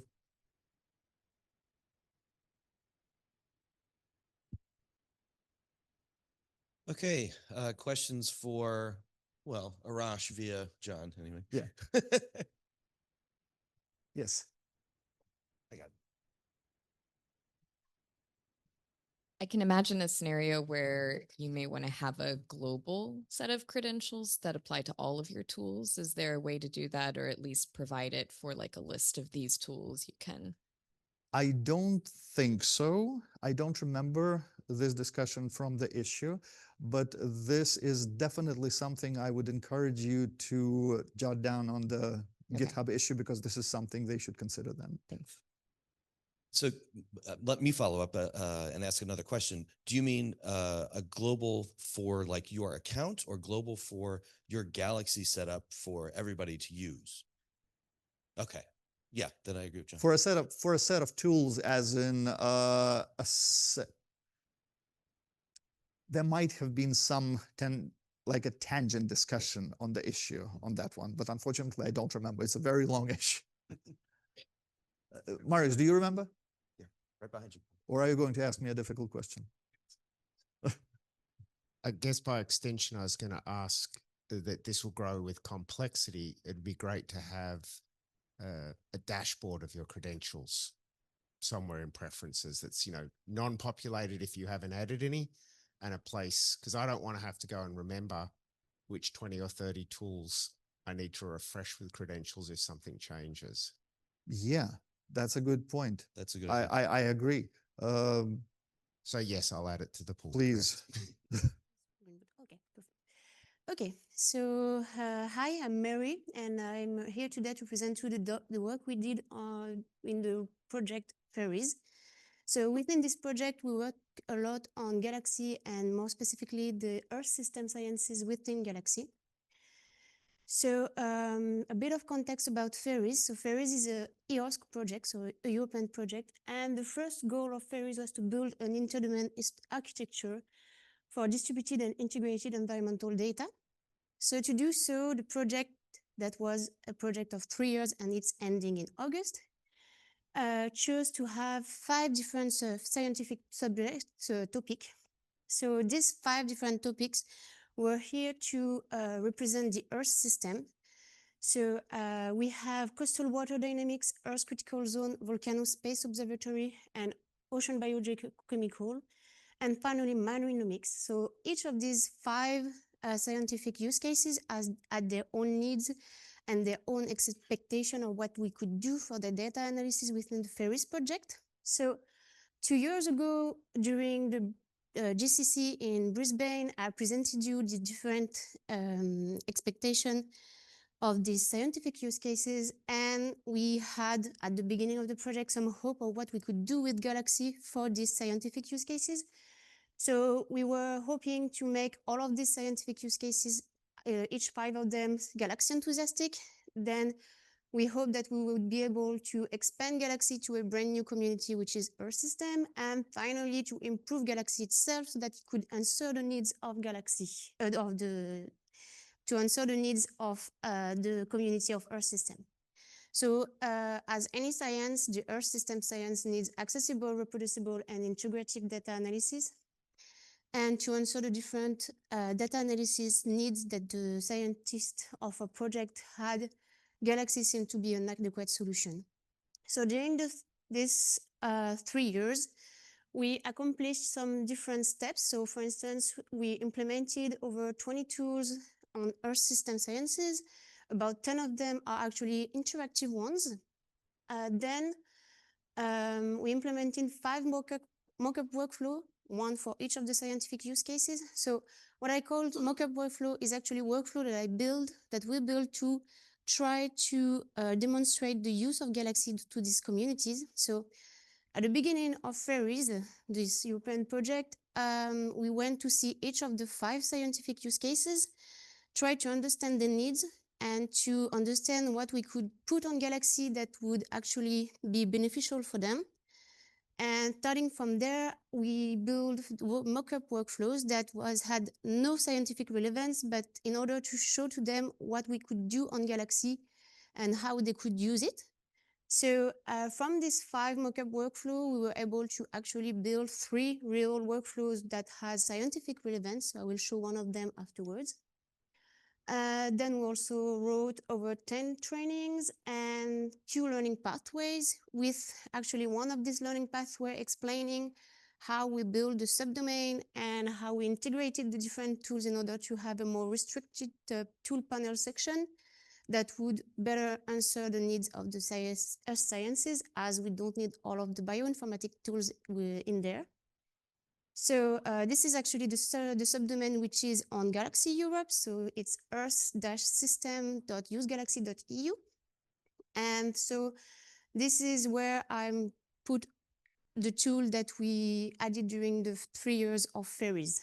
So one of the workflow that we are actually finishing right now is a workflow that I presented on a poster on Tuesday night. So this workflow actually do some qualification, validation, and qualification, calibration, and validation, which we call QCV. So it takes the data of floats that go deep underwater and that goes up every 10 days and sends out their profiles in NetCDF format. So NetCDF is a widely widely used data format in geospatial sciences. And then it sends out its data, and you can then have data on biogeochemical variables of the ocean, so nitrate, phosphate, oxygen, and carbonate. And the idea was to try to have a workflow that could do QCV analysis, so that all of these users that want to use this data and check that they are actually really correct could do it without having to have their own workflow on their side and do it easily within Galaxy. So hopefully I hope to finish that during the CoFest. So I will be maybe asking you help to finish the workflow and to write down the tutorial. So on the summary, out of the 5 scientific use cases, we had actually 2 of them that were really happy to use Galaxy as a workflow designer and to actually run jobs on it. One of them is actually want to use the workflows from outside of Galaxy on their own Jupyter Lab or their own environment. One of them is interested by Galaxy, but actually does not need it as they have their own platform, but they are happy to contribute to bring tools for the global community. And one of them, actually, we didn't have time to really get into it because, as it turns out, 3 years is really not that long.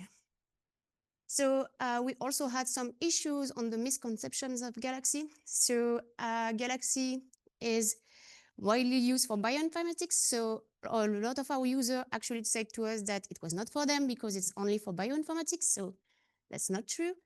They were also saying us that Galaxy is not powerful enough for data science, Earth system sciences. So, and finally, one of the most misconception is that it's not sustainable. So all of that is not true, but it's not totally untrue. Galaxy does not need more interoperability with Earth sciences, and that's why we are not finished here yet. On the technical side, we would like to have some OGC API processes brought interoperable with Galaxy so that we can actually run Galaxy workflow externally in a standardized way and interoperable way externally of Galaxy. We would like to keep contributing and helping on work rate and so on. And of course, we would like also to continue building and consolidating and structuring the Earth communities. So on the last point, last but not least, on March, we had a hackathon with the Euroscience Gateway team and Galaxy Europe. And we started this hackathon with a scientific use case on cross-disciplinary scientific question. So this question was had the context of a volcanic explosion, the Ungatunga volcano, that happens during 2021. And so it was seen that maybe this volcanic explosion created a phytoplankton bloom, which was seen by satellites. And we actually have two different articles that are opposed on this subject. So this was a really interesting scientific question, as it also is cross-disciplinary. So which is one of the aim of FAIRIES, to do interdisciplinary use cases, and also the aim of what we want to do on Galaxy Earth system. So as you can see, you can have both data from volcanic atmosphere and activity. You can have data on ocean, both satellite and in situ. And also you can also analyze biological and omics data within these use cases. So one of the main questions we had when we started this scientific question was to be able to visualize all of this heterogeneous data within one place. So for that, we started to look at for TerraMap, which is an Australian application that allowed us to visualize and interact with all of this data around the Hungatunga into one place. And so this was our first step in the technical side to help the Hungatunga use cases. And so to continue this work, we wanted to be able to bring that on Galaxy. So thanks to the help of Euroscience Gateway, we were actually able to import TerraMap with the data that were used for the Hungatunga within Galaxy Europe. So you can see here it's an interactive tool. And if you want to know more about what we did in the hackathon on the Galaxy side, we also have a blog post on the community hub. And so, yeah, this is an example of what we would like to do on the cross-disciplinary side on the Earth system sciences, and what we would like to use Galaxy in the upcoming months, years. So thank you for your attention, and a big thanks, because it's always super fun to work with you, and I really love it. Thanks.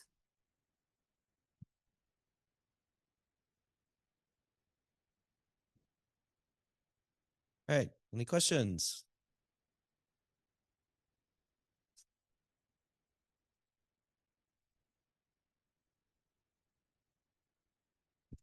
That's a very nice talk, and always like seeing Galaxy used outside of like the core domain. So what are you thinking in terms of like running the workflow externally? Is there like some specific API that one would need to implement, or how would that work? So the specific API I talked about would be OGC API processes that could be used to do so. We actually have some work that is already started on that to try to implement it within Galaxy. I think we have something on a GitHub repo. Maybe Awan could answer better on that, but I think there are some work on a GitHub repo. We actually studied it within the hackathon. Thank you. Hi, everyone. I'm Stefania from the University of Padova.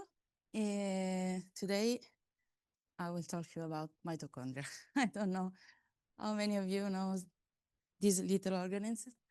They're best known to be the powerhouse of the cells, since they are the way cells have to produce ATP.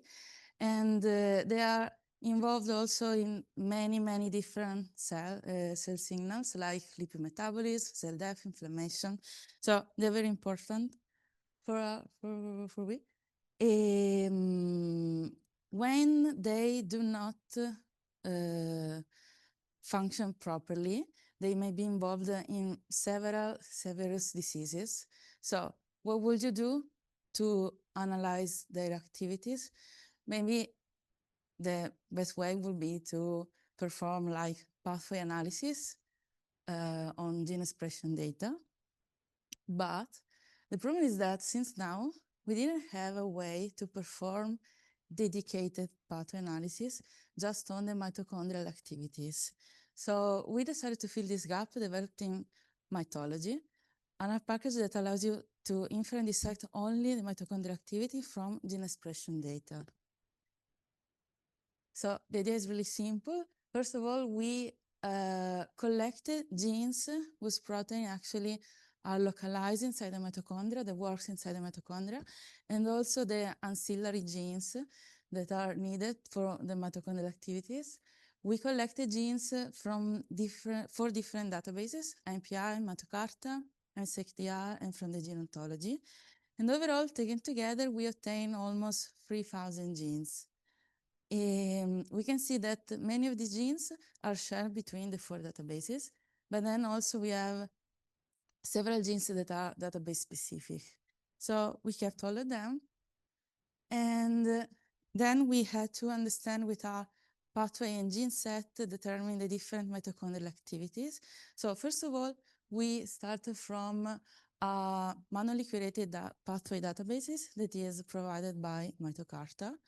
And they present 122 pathways. But less than the 40% of our complete mitochondrial list actually is annotated inside their pathways. So we thought that we were missing something. So we decided to explore also reactome and gene ontology, and wanted to filter the pathway in terms in order to focus just on the mitochondrial relevant part. So we filter out many of the pathway in terms and obtain the mitochondrial gene set. I want you to keep in mind that from an entire original pathway, we are just keeping the mitochondrial part, the one that was enriched in our list. So at the end, we obtained these four databases that are included inside mitology. Just to give you an idea, for example, these are the ones that we collected from reactome, divided by their main categories. Here you can see in log size, the size of the original pathway derived from reactome. Here you can see instead the mitology, the genes, the sub-pathway, the gene set included inside mitology. And just to have a comparison, these are genes that were annotated also in Mitocarta. We can see that Mitocarta covers areas like metabolism or DNA repair, but it didn't cover area like immune system or developmental biology. So now our information is more complementary to the Mitocarta. So mitology takes in input the summarized experiment, single cell experiment, or special experiment. You can choose the gene set that you are most interested in, compute the standard enrichment analysis that we already do regularly, and then the results can be visualized by specific graphical functions that are included in the package. So here I just show you also a case study with mitology. This is a single cell RNA-seq dataset where, coming from these papers, authors here, they extracted CD44 positive cells from the umbilical cord blood cells. And they wanted to treat them with valproic acid in order to expand the hematopoietic stem cells. And they state in the papers that they actually could do that. And they have experimental confirmation that they obtain the quiescent state. So they have mitochondrial remodeling and TP53 activation. So it was a great example for me to show you the analysis of this data with mitology. Here I report just a t-SNE with the cells coming from day 0, so not treated, and after 2 days of treatment. For example, here I show you the analysis performed with the single sample GSEA and on the MitoCarta database. And I then summarized the scores by taking the mean for the cells coming from the different 2 days. Here you can see, for example, that the glycerophosphate shuttle is completely shutting down. So you can say that these cells are in anaerobic respiration. And also ROS levels are decreased by the ROS and glutamine metabolism. But also you can see that OXPHOS subunits are produced, but probably they are not assembled. That means that it is typical of the quiescent state, as they are ready to switch to the aerobic respiration, even if for now they are in anaerobic state. So you can see all these things with mitology. Also, for example, you could perform a standard enrichment analysis. Here I have I computed genes overexpressed in the day 0 and genes overexpressed in the cells from day 2. And I perform enrichment analysis that, as you can see, the pathways that we obtain are they are few pathways, but with a clean signals, low biological noise, and they consistently point to a stem-like quiescent context. So we are really happy about these results. If you wanted to analyze this data set without mitology, but you were interested in the mitochondrial activity and perform the typical standard enrichment analysis, maybe using all reactome pathway, this is what you will have obtained. So you will obtain 260 enriched pathway. Many of them are poorly relevant for our cases. Like, for example, there were many pathways involved in viral infection, things like that. And we know that we don't have viral infection. These cells are cultured, are in ex vivo culture. So it would be much more difficult to interpret the results and extract the consistent results from that. So that's it. Thank you for your attention and all of my web members.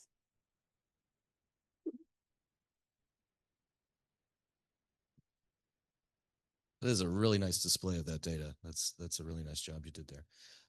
Does anybody have any questions?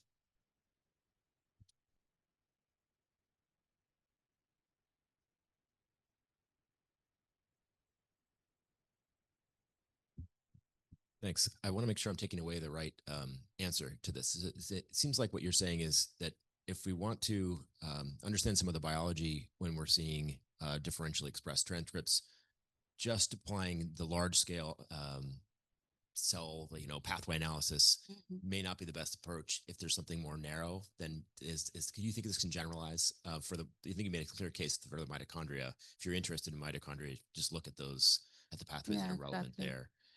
Is that practical advice to do that elsewhere? Or are there other ways to sort of be more focused as opposed to casting the really broad net? Do you have any thoughts about that?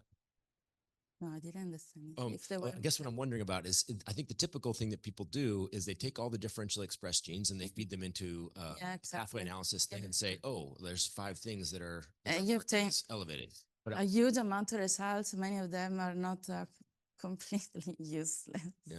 Do you think this can generalize? The mitochondria is nice because it's so small and it's well understood about what's there. Are there ways to generalize and be more focused in other applications, or maybe you haven't worked on that? I don't know. Do you have any thoughts about this? Like other organelles, other or other particular adaptations, or for cultured cells versus not, or a more narrowly focused problem space for this? Here, it was easy to separate what happens outside the mitochondria from what happens inside the mitochondria. It's like a completely,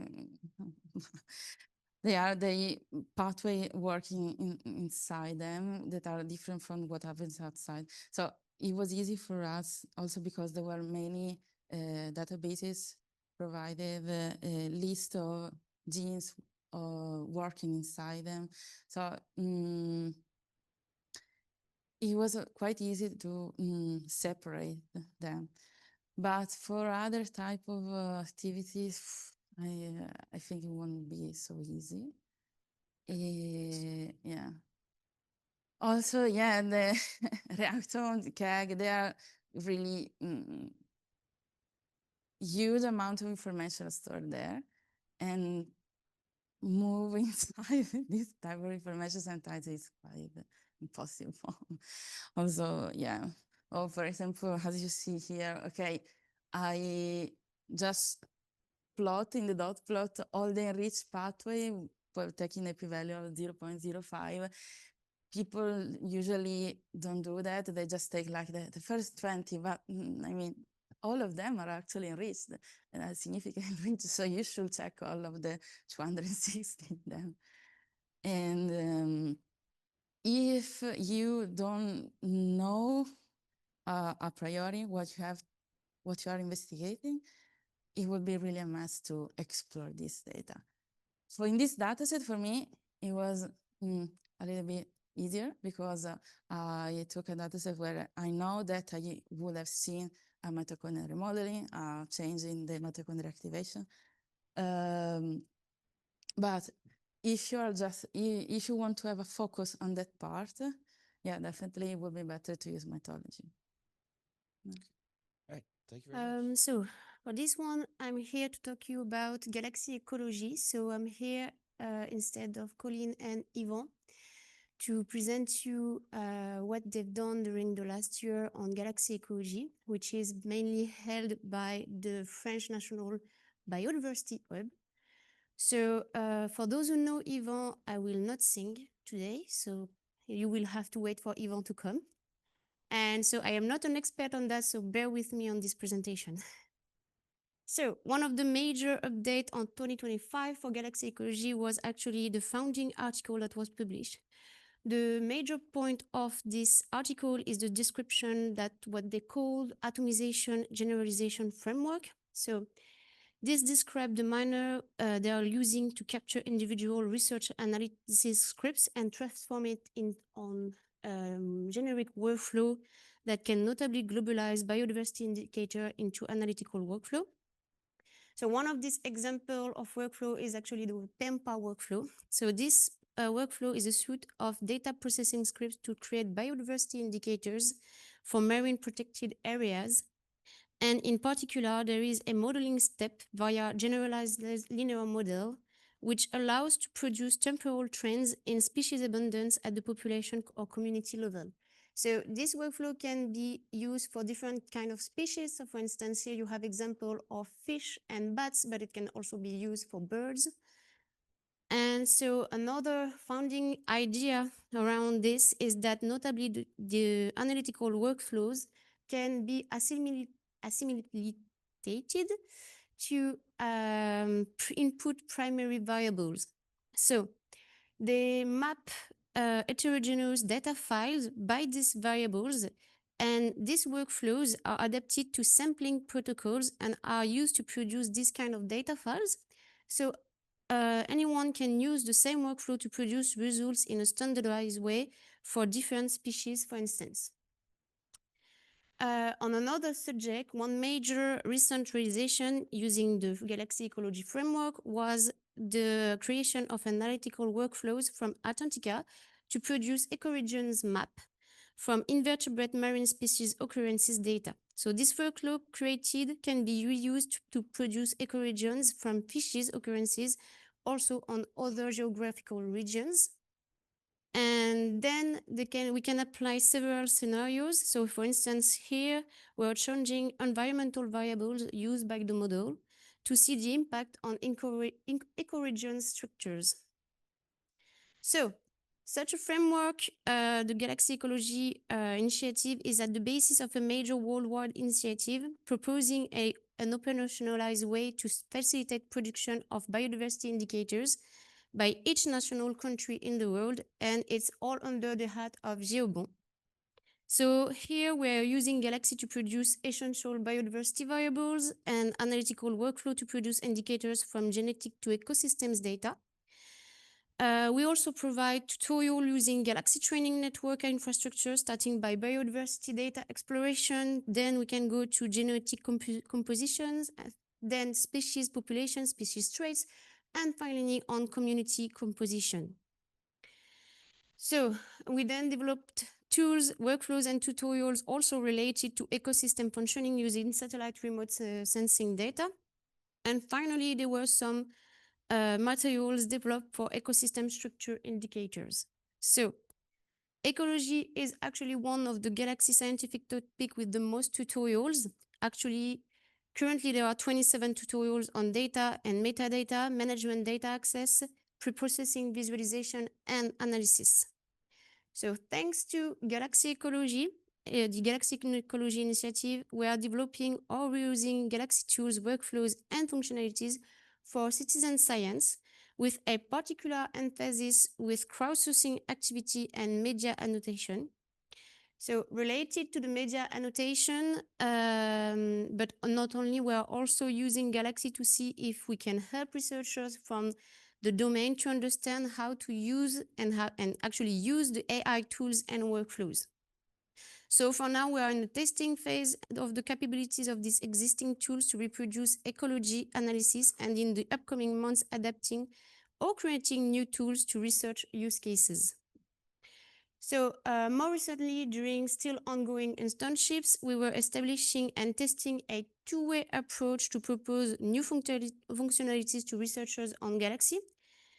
So capitalizing on the use of Jupyter Notebook on Galaxy, Arthur Barrow, which is a who is a bioinformatics master student, is right now improving the Galaxy Jupyter Lab generic tool Docker image, so it can be more easy to use Jupyter Notebooks in batch mode on Galaxy, and that way also easier to integrate this Jupyter Lab within workflows. We can now have a way to first propose a Galaxy Europe workflow using a Jupyter Notebook to users in few hours, days, and then we can work on the Galaxy classical tool creation process for weeks and months. Then Arthur was reusing this approach to create a highly customized workflow that you can see here on the screenshot on the left. To propose a way to atomize the production of reports and state of the ecosystem in Antarctica. So in the link with the ecoregions workflow one that I just showed you earlier. And this is actually using only Jupyter Notebooks. And so this was a really fast presentation because this is the last slide. And if you have any question, I can try to answer them. Otherwise, you can also directly contact Yvan Lebras up there. Thank you.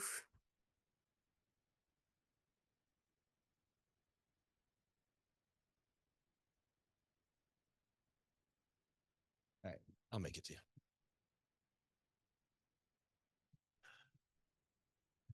Do you know any of the details about how the Jupyter notebook tool is going to be modified?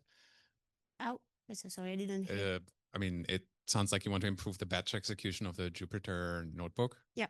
Do you know what exactly the idea is? And I mean, maybe this would be a good use case for those user-defined tools, actually. I tried one of the tutorials not long ago. They used in the ecoregions workflow. They use one notebook that they can directly generate the output without getting into the Jupyter Lab, I think. So there is a training on that. And then on the recent work of Arthur, I am not yet too much informed on that. All right, thank you. All right, and now for something completely different. So Galaxy is 2 decades old. It has evolved over the years from a few Perl scripts to a code base of almost 500,000 lines of code, depending on how you count. The database is at the core of Galaxy's architecture, and the changing of the database schema is a reflection of the evolution of the complexity of Galaxy codebase. So we went in 2006 from 8 tables and just a few relationships to 175 tables and quite a few more relationships in 2025. And we refactor and clean up the code base all the time. That's why Galaxy scales. For the code base, it's really trivial. We improve something, we merge it, and we're done. For the database, everything is different because database contains data in existing Galaxy instances, and essentially that is state we need to account for whenever we plan to improve something. There are many examples of how we refactor, clean up, improve, and deleting unused data is the most obvious example. So we have trivial cases. First of all, why we do it? Well, because we want to speed up query execution, we want to free up physical space. Here's just one of many examples. Every time someone accesses Galaxy, a Galaxy session record is created. Over time, Galaxy accumulates these records, and eventually we get quite a few of them. Say, in this example, use galaxy.org, we have about 174 million records of Galaxy sessions. 51 gigabytes is the space that table occupies, and all of them are mostly useless. Of course, we want to delete them. Of course, we need to consider something because there are associated tables which refer to those Galaxy session records which we want to delete. So we need to take care of these associated tables in order to not cause errors or leave the database in an inconsistent state. It's still trivial. We identify these relationships, and then we set up cascading in the schema, because it was not set up, of course. We consider 2 options. One option is when we can delete the associated row when we don't care about it, when it makes no sense without the history to which it is referring. Or in another case, when we need to preserve the row, like for example in the job table, we simply set the reference to the session to null, and we're done, really. Sometimes it's not that easy. Here's another example. So Galaxy accommodates anonymous usage by creating a default history for every anonymous user. Typically, these default histories remain unused after the user is done. And again, they accumulate. On usegalaxy.org, out of 11 million histories, 7 million are useless. So they really are useless. They serve no purpose, and we want to delete them. Now, can we delete them? Yeah, but consider this. So Galaxy is one of the main goals of Galaxy is reproducibility. And history is central to reproducibility. So Galaxy saves data about every single step in a computational analysis so that we can repeat this step. And it saves this step in saves this data in multiple associated tables associated with that step. And these steps are grouped in a history. So as a result, the history table becomes one of the central hubs in the database relationship graph. It is really connected one way or another to almost everything. This is just one connection leg. There is much more. So if we were to delete a history, well, we would need to consider quite a few things. Really, we would need to consider one, associated records which point to a history which we, well, don't care about, but we need to delete them first. 2, associated records which we cannot delete, but in that case, we can set the references to the history to null, like we did with the session.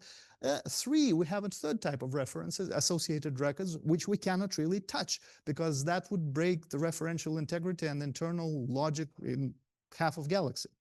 So to formalize the task is, given a list of histories we want to delete, we must update or delete some associated records and exclude histories based on existence of other records. If we think about it in terms of SQL, this is just one option. So essentially, we select ID from history where ID not in select history ID from job and not in and on and on and on and on until we exclude everything we cannot touch. Then we delete referring records we don't need, we update referring records we do need, and then we finally delete the selected histories. Easy. Ain't gonna work. This is this is big O n log m. So it's because of scale. So consider this. We have 7 million histories. We have 65 million jobs. And of course, we have other tables we need to check.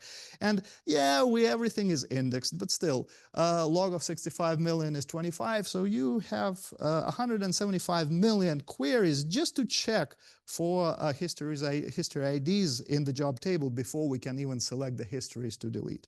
So in addition to this, yes, the database is live. Every second something happens, so we cannot lock it. So as soon as we finally magically select the set of histories we are going to delete, we start deleting them, and then something happens in the database, and there is a new associated record pointing to a history we're about to delete, and everything explodes. Not good. So how to solve it? It looks like we're stuck. The algorithm is not quadratic, which is great. Everything is indexed, and the database is as good as it gets when it comes to handling relational data. So what do? How can we possibly make it better? Well, you gotta think about it this way. What are we really doing here? We're not optimizing a database query. We're solving a problem. So we got to think outside the database, really. And this is what we can do. So database operations in this particular case are trivial. There are no joins. There are no locks required. The histories which we're dealing with are unused. So instead of wondering about how to log the database, we just mark them as deleted before we even touch them. And we're done. We don't have to worry about something breaking because of no locking enabled. So the database then is essentially the database is only needed to retrieve several very large sets of integers, and that's it. But these integers, we can then load them up in memory and deal with them as sets, and that becomes fast enough to be doable. So essentially, this is the solution. We mark the candidate histories as deleted to prevent further usage. We get one set, all the histories we want to delete. We get another set, all the histories, absolutely all the histories referred to from the tables we cannot touch. Then we simply take the set difference. And just like that, we get the result which is the set of histories we can delete. And then we proceed as we planned, and we're done. Many more examples of how we deal with improving, cleaning up, refactoring, name what you will, the database. One obvious example is when the database definition, when the data definition in the database does not reflect the business logic of Galaxy.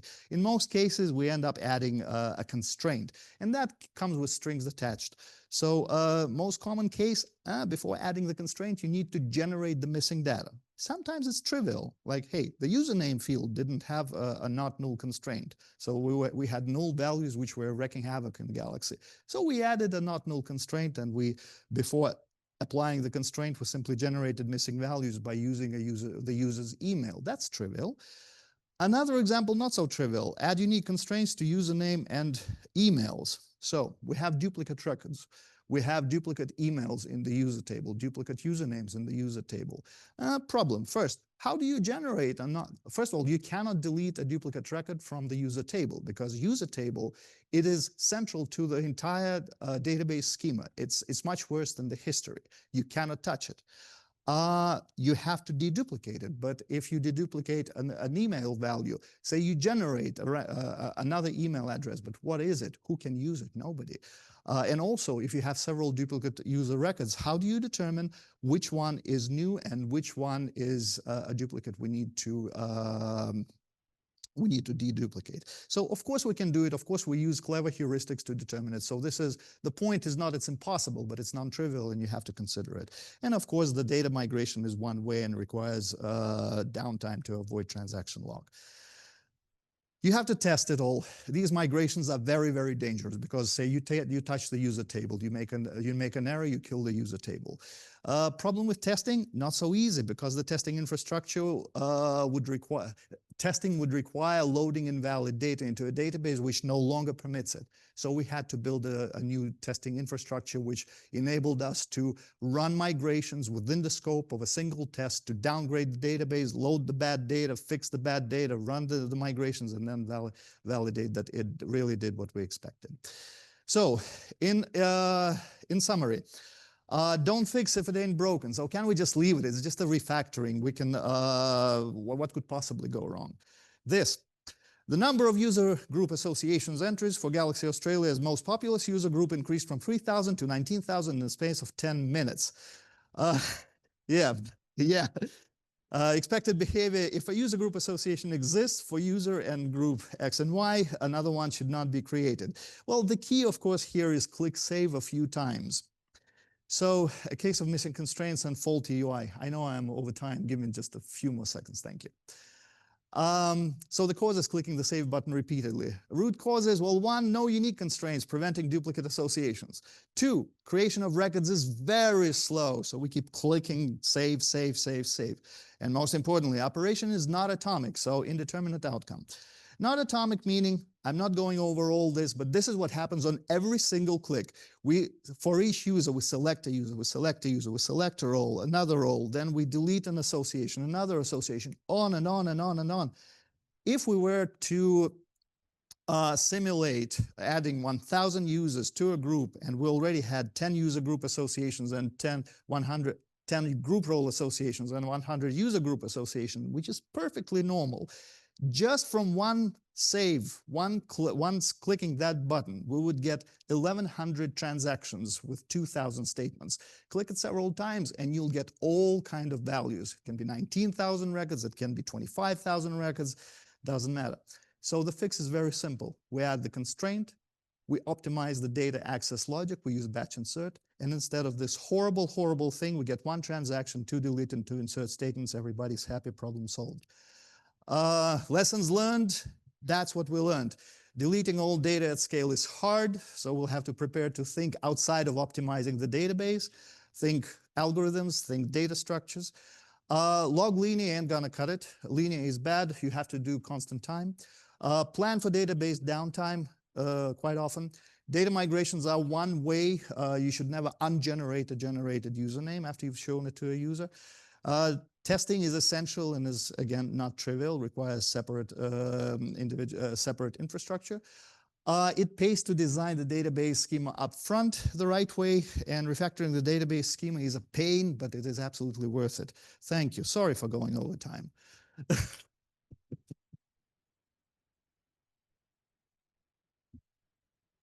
Well, the beauty of going last is that, yes, you can go long, but then the pressure of keeping people from lunch rests entirely on your shoulders. So you have to live with that. Okay. Does anybody have any questions for John? It's lunchtime.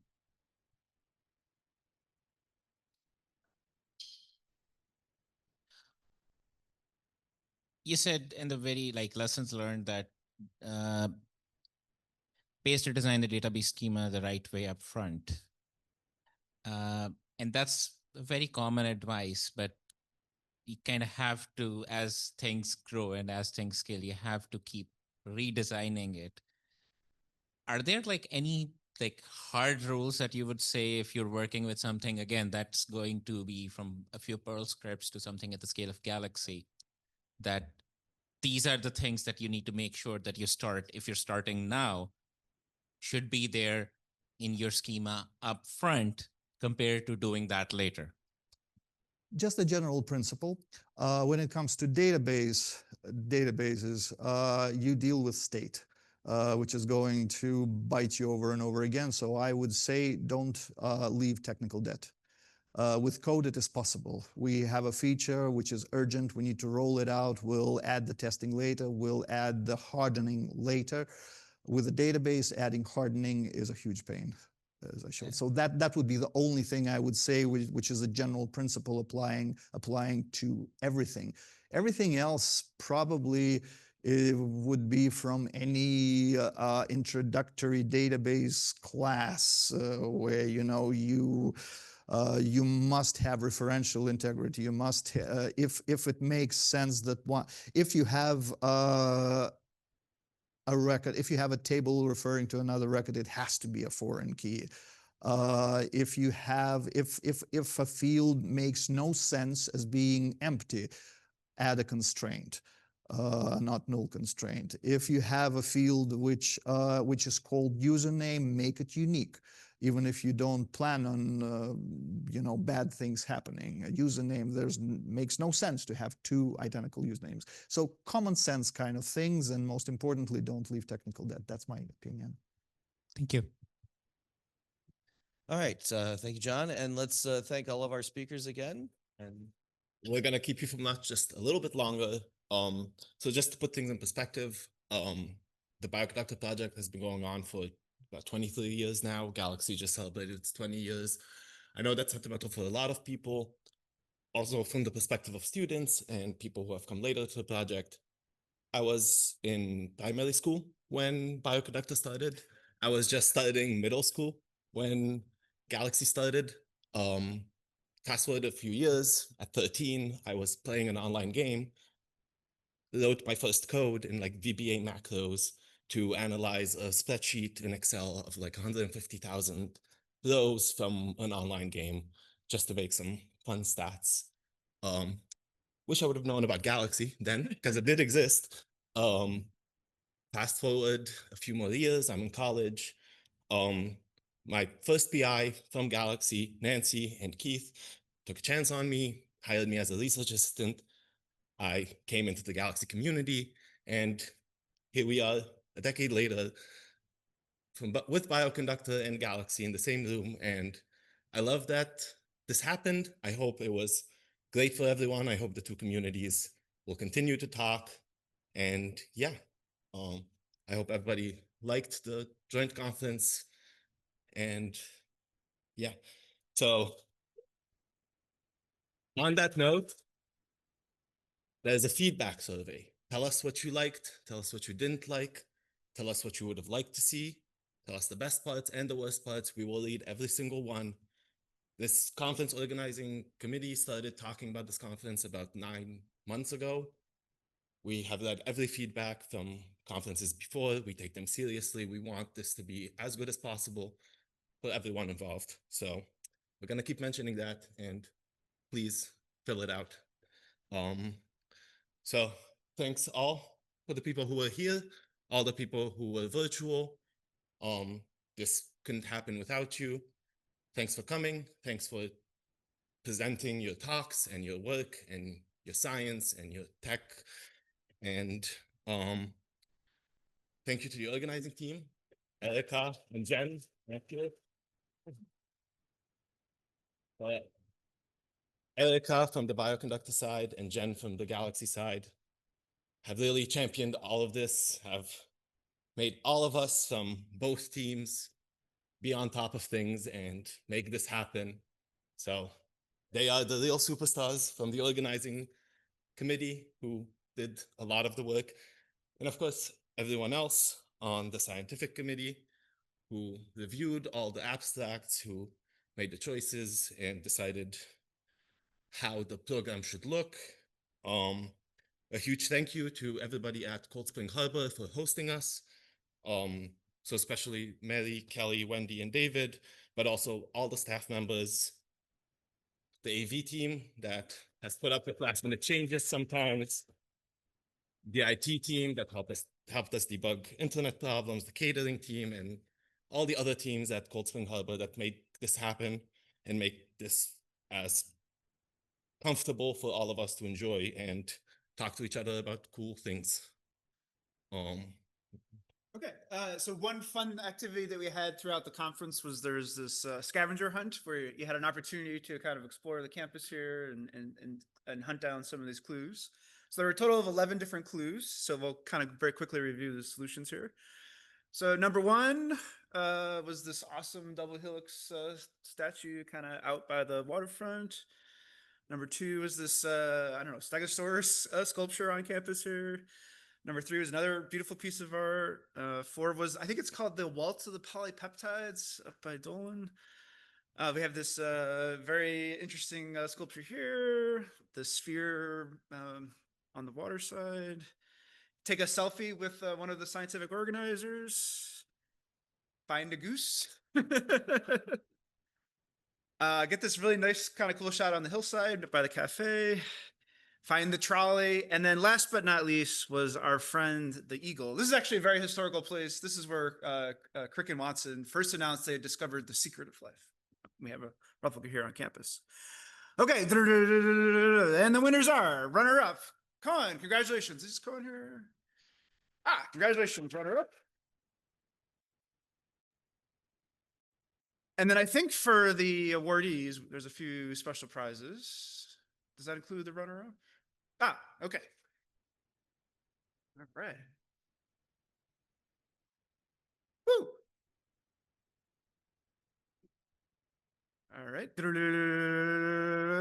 Oh. Second place, Ali.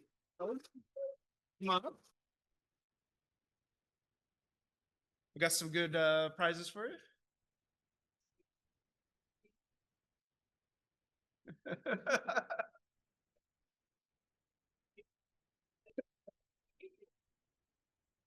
And we had a tied for first place, Bolilis and Pratak.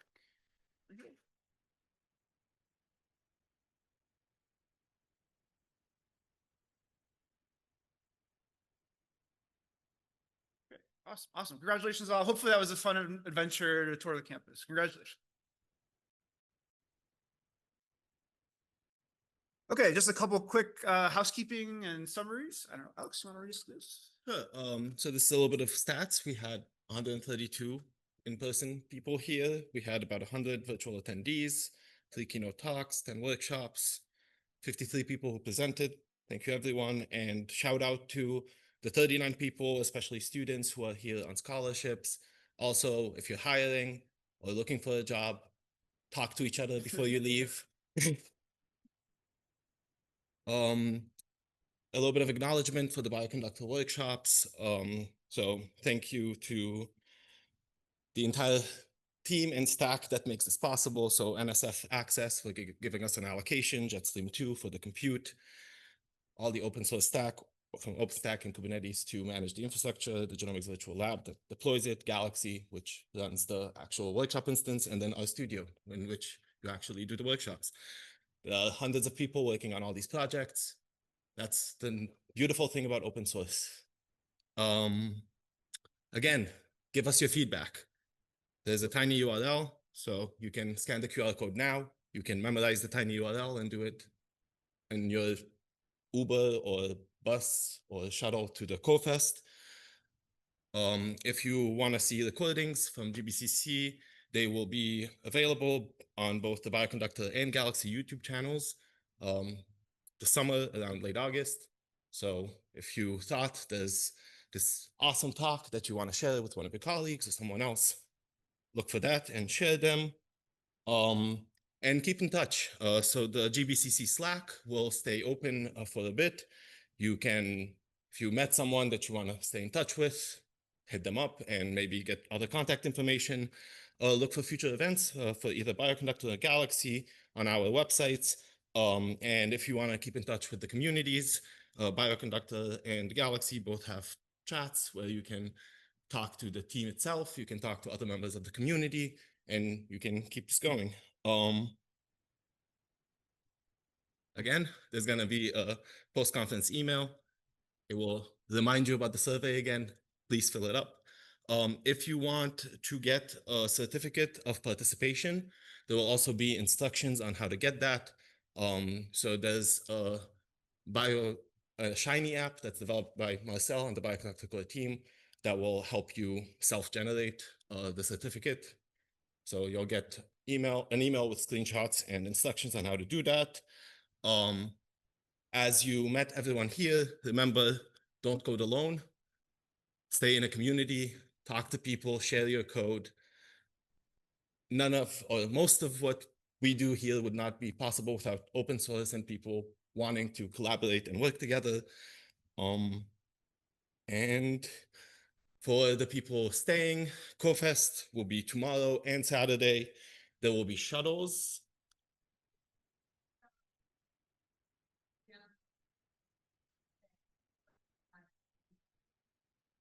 So in front of Grace? Yeah. So in the Grace lobby, if you signed up for a shuttle to go to CoFest, be there at 1:45 at 2 p.m. sharp. The shuttles will leave, so make sure to be there. Oh, and it's not too late to register. So if you haven't registered for CoFest, but you want to join us for another 2 days, talk to Jen and we can get you registered. And yeah. Yes. Okay. And just again, just a big thank you to all the sponsors that, especially those that provided scholarship funds for students and trainees and others to be here. Plus, they kind of help with offset some of the costs of speakers and just everything going on at the conference here. Okay, so that was closing out 25. So where will we be next year? So from the Galaxy side, we're playing a little bit of Carmen San Diego. We're thinking about spinning the globe. We're thinking all about this. So we have a few options in play in Europe. So we're pretty much committed right now to being in continental Europe. We're not quite ready to announce where it'll be finalized, but I can guarantee it'll be someplace amazing and fun and wonderful, and you're all invited. So stay tuned for more information. We'll sort of finalize that. Look for on the Galaxy socials to get finalization about those plans for next summer. And then Alex. So we have a few bioconductor conferences coming up. EuroBioC 2025 is in Barcelona from the 17th to 19th of September. Registration is currently open. So if you're interested in more bioconductor community and seeing the European side of bioconductor that did not make it to the US, feel free to go. And then next year's BioC will be in Seattle, co-hosted by the Fred Hutch Cancer Center and Seattle Children's Hospital. I don't think we have dates yet, but it will be around the summer, about a year from now. So stay up to date on the Bioconductor website to see when the dates are finalized. And one last time, give us your feedback. And that's it. Thank you. Thanks for Alexander.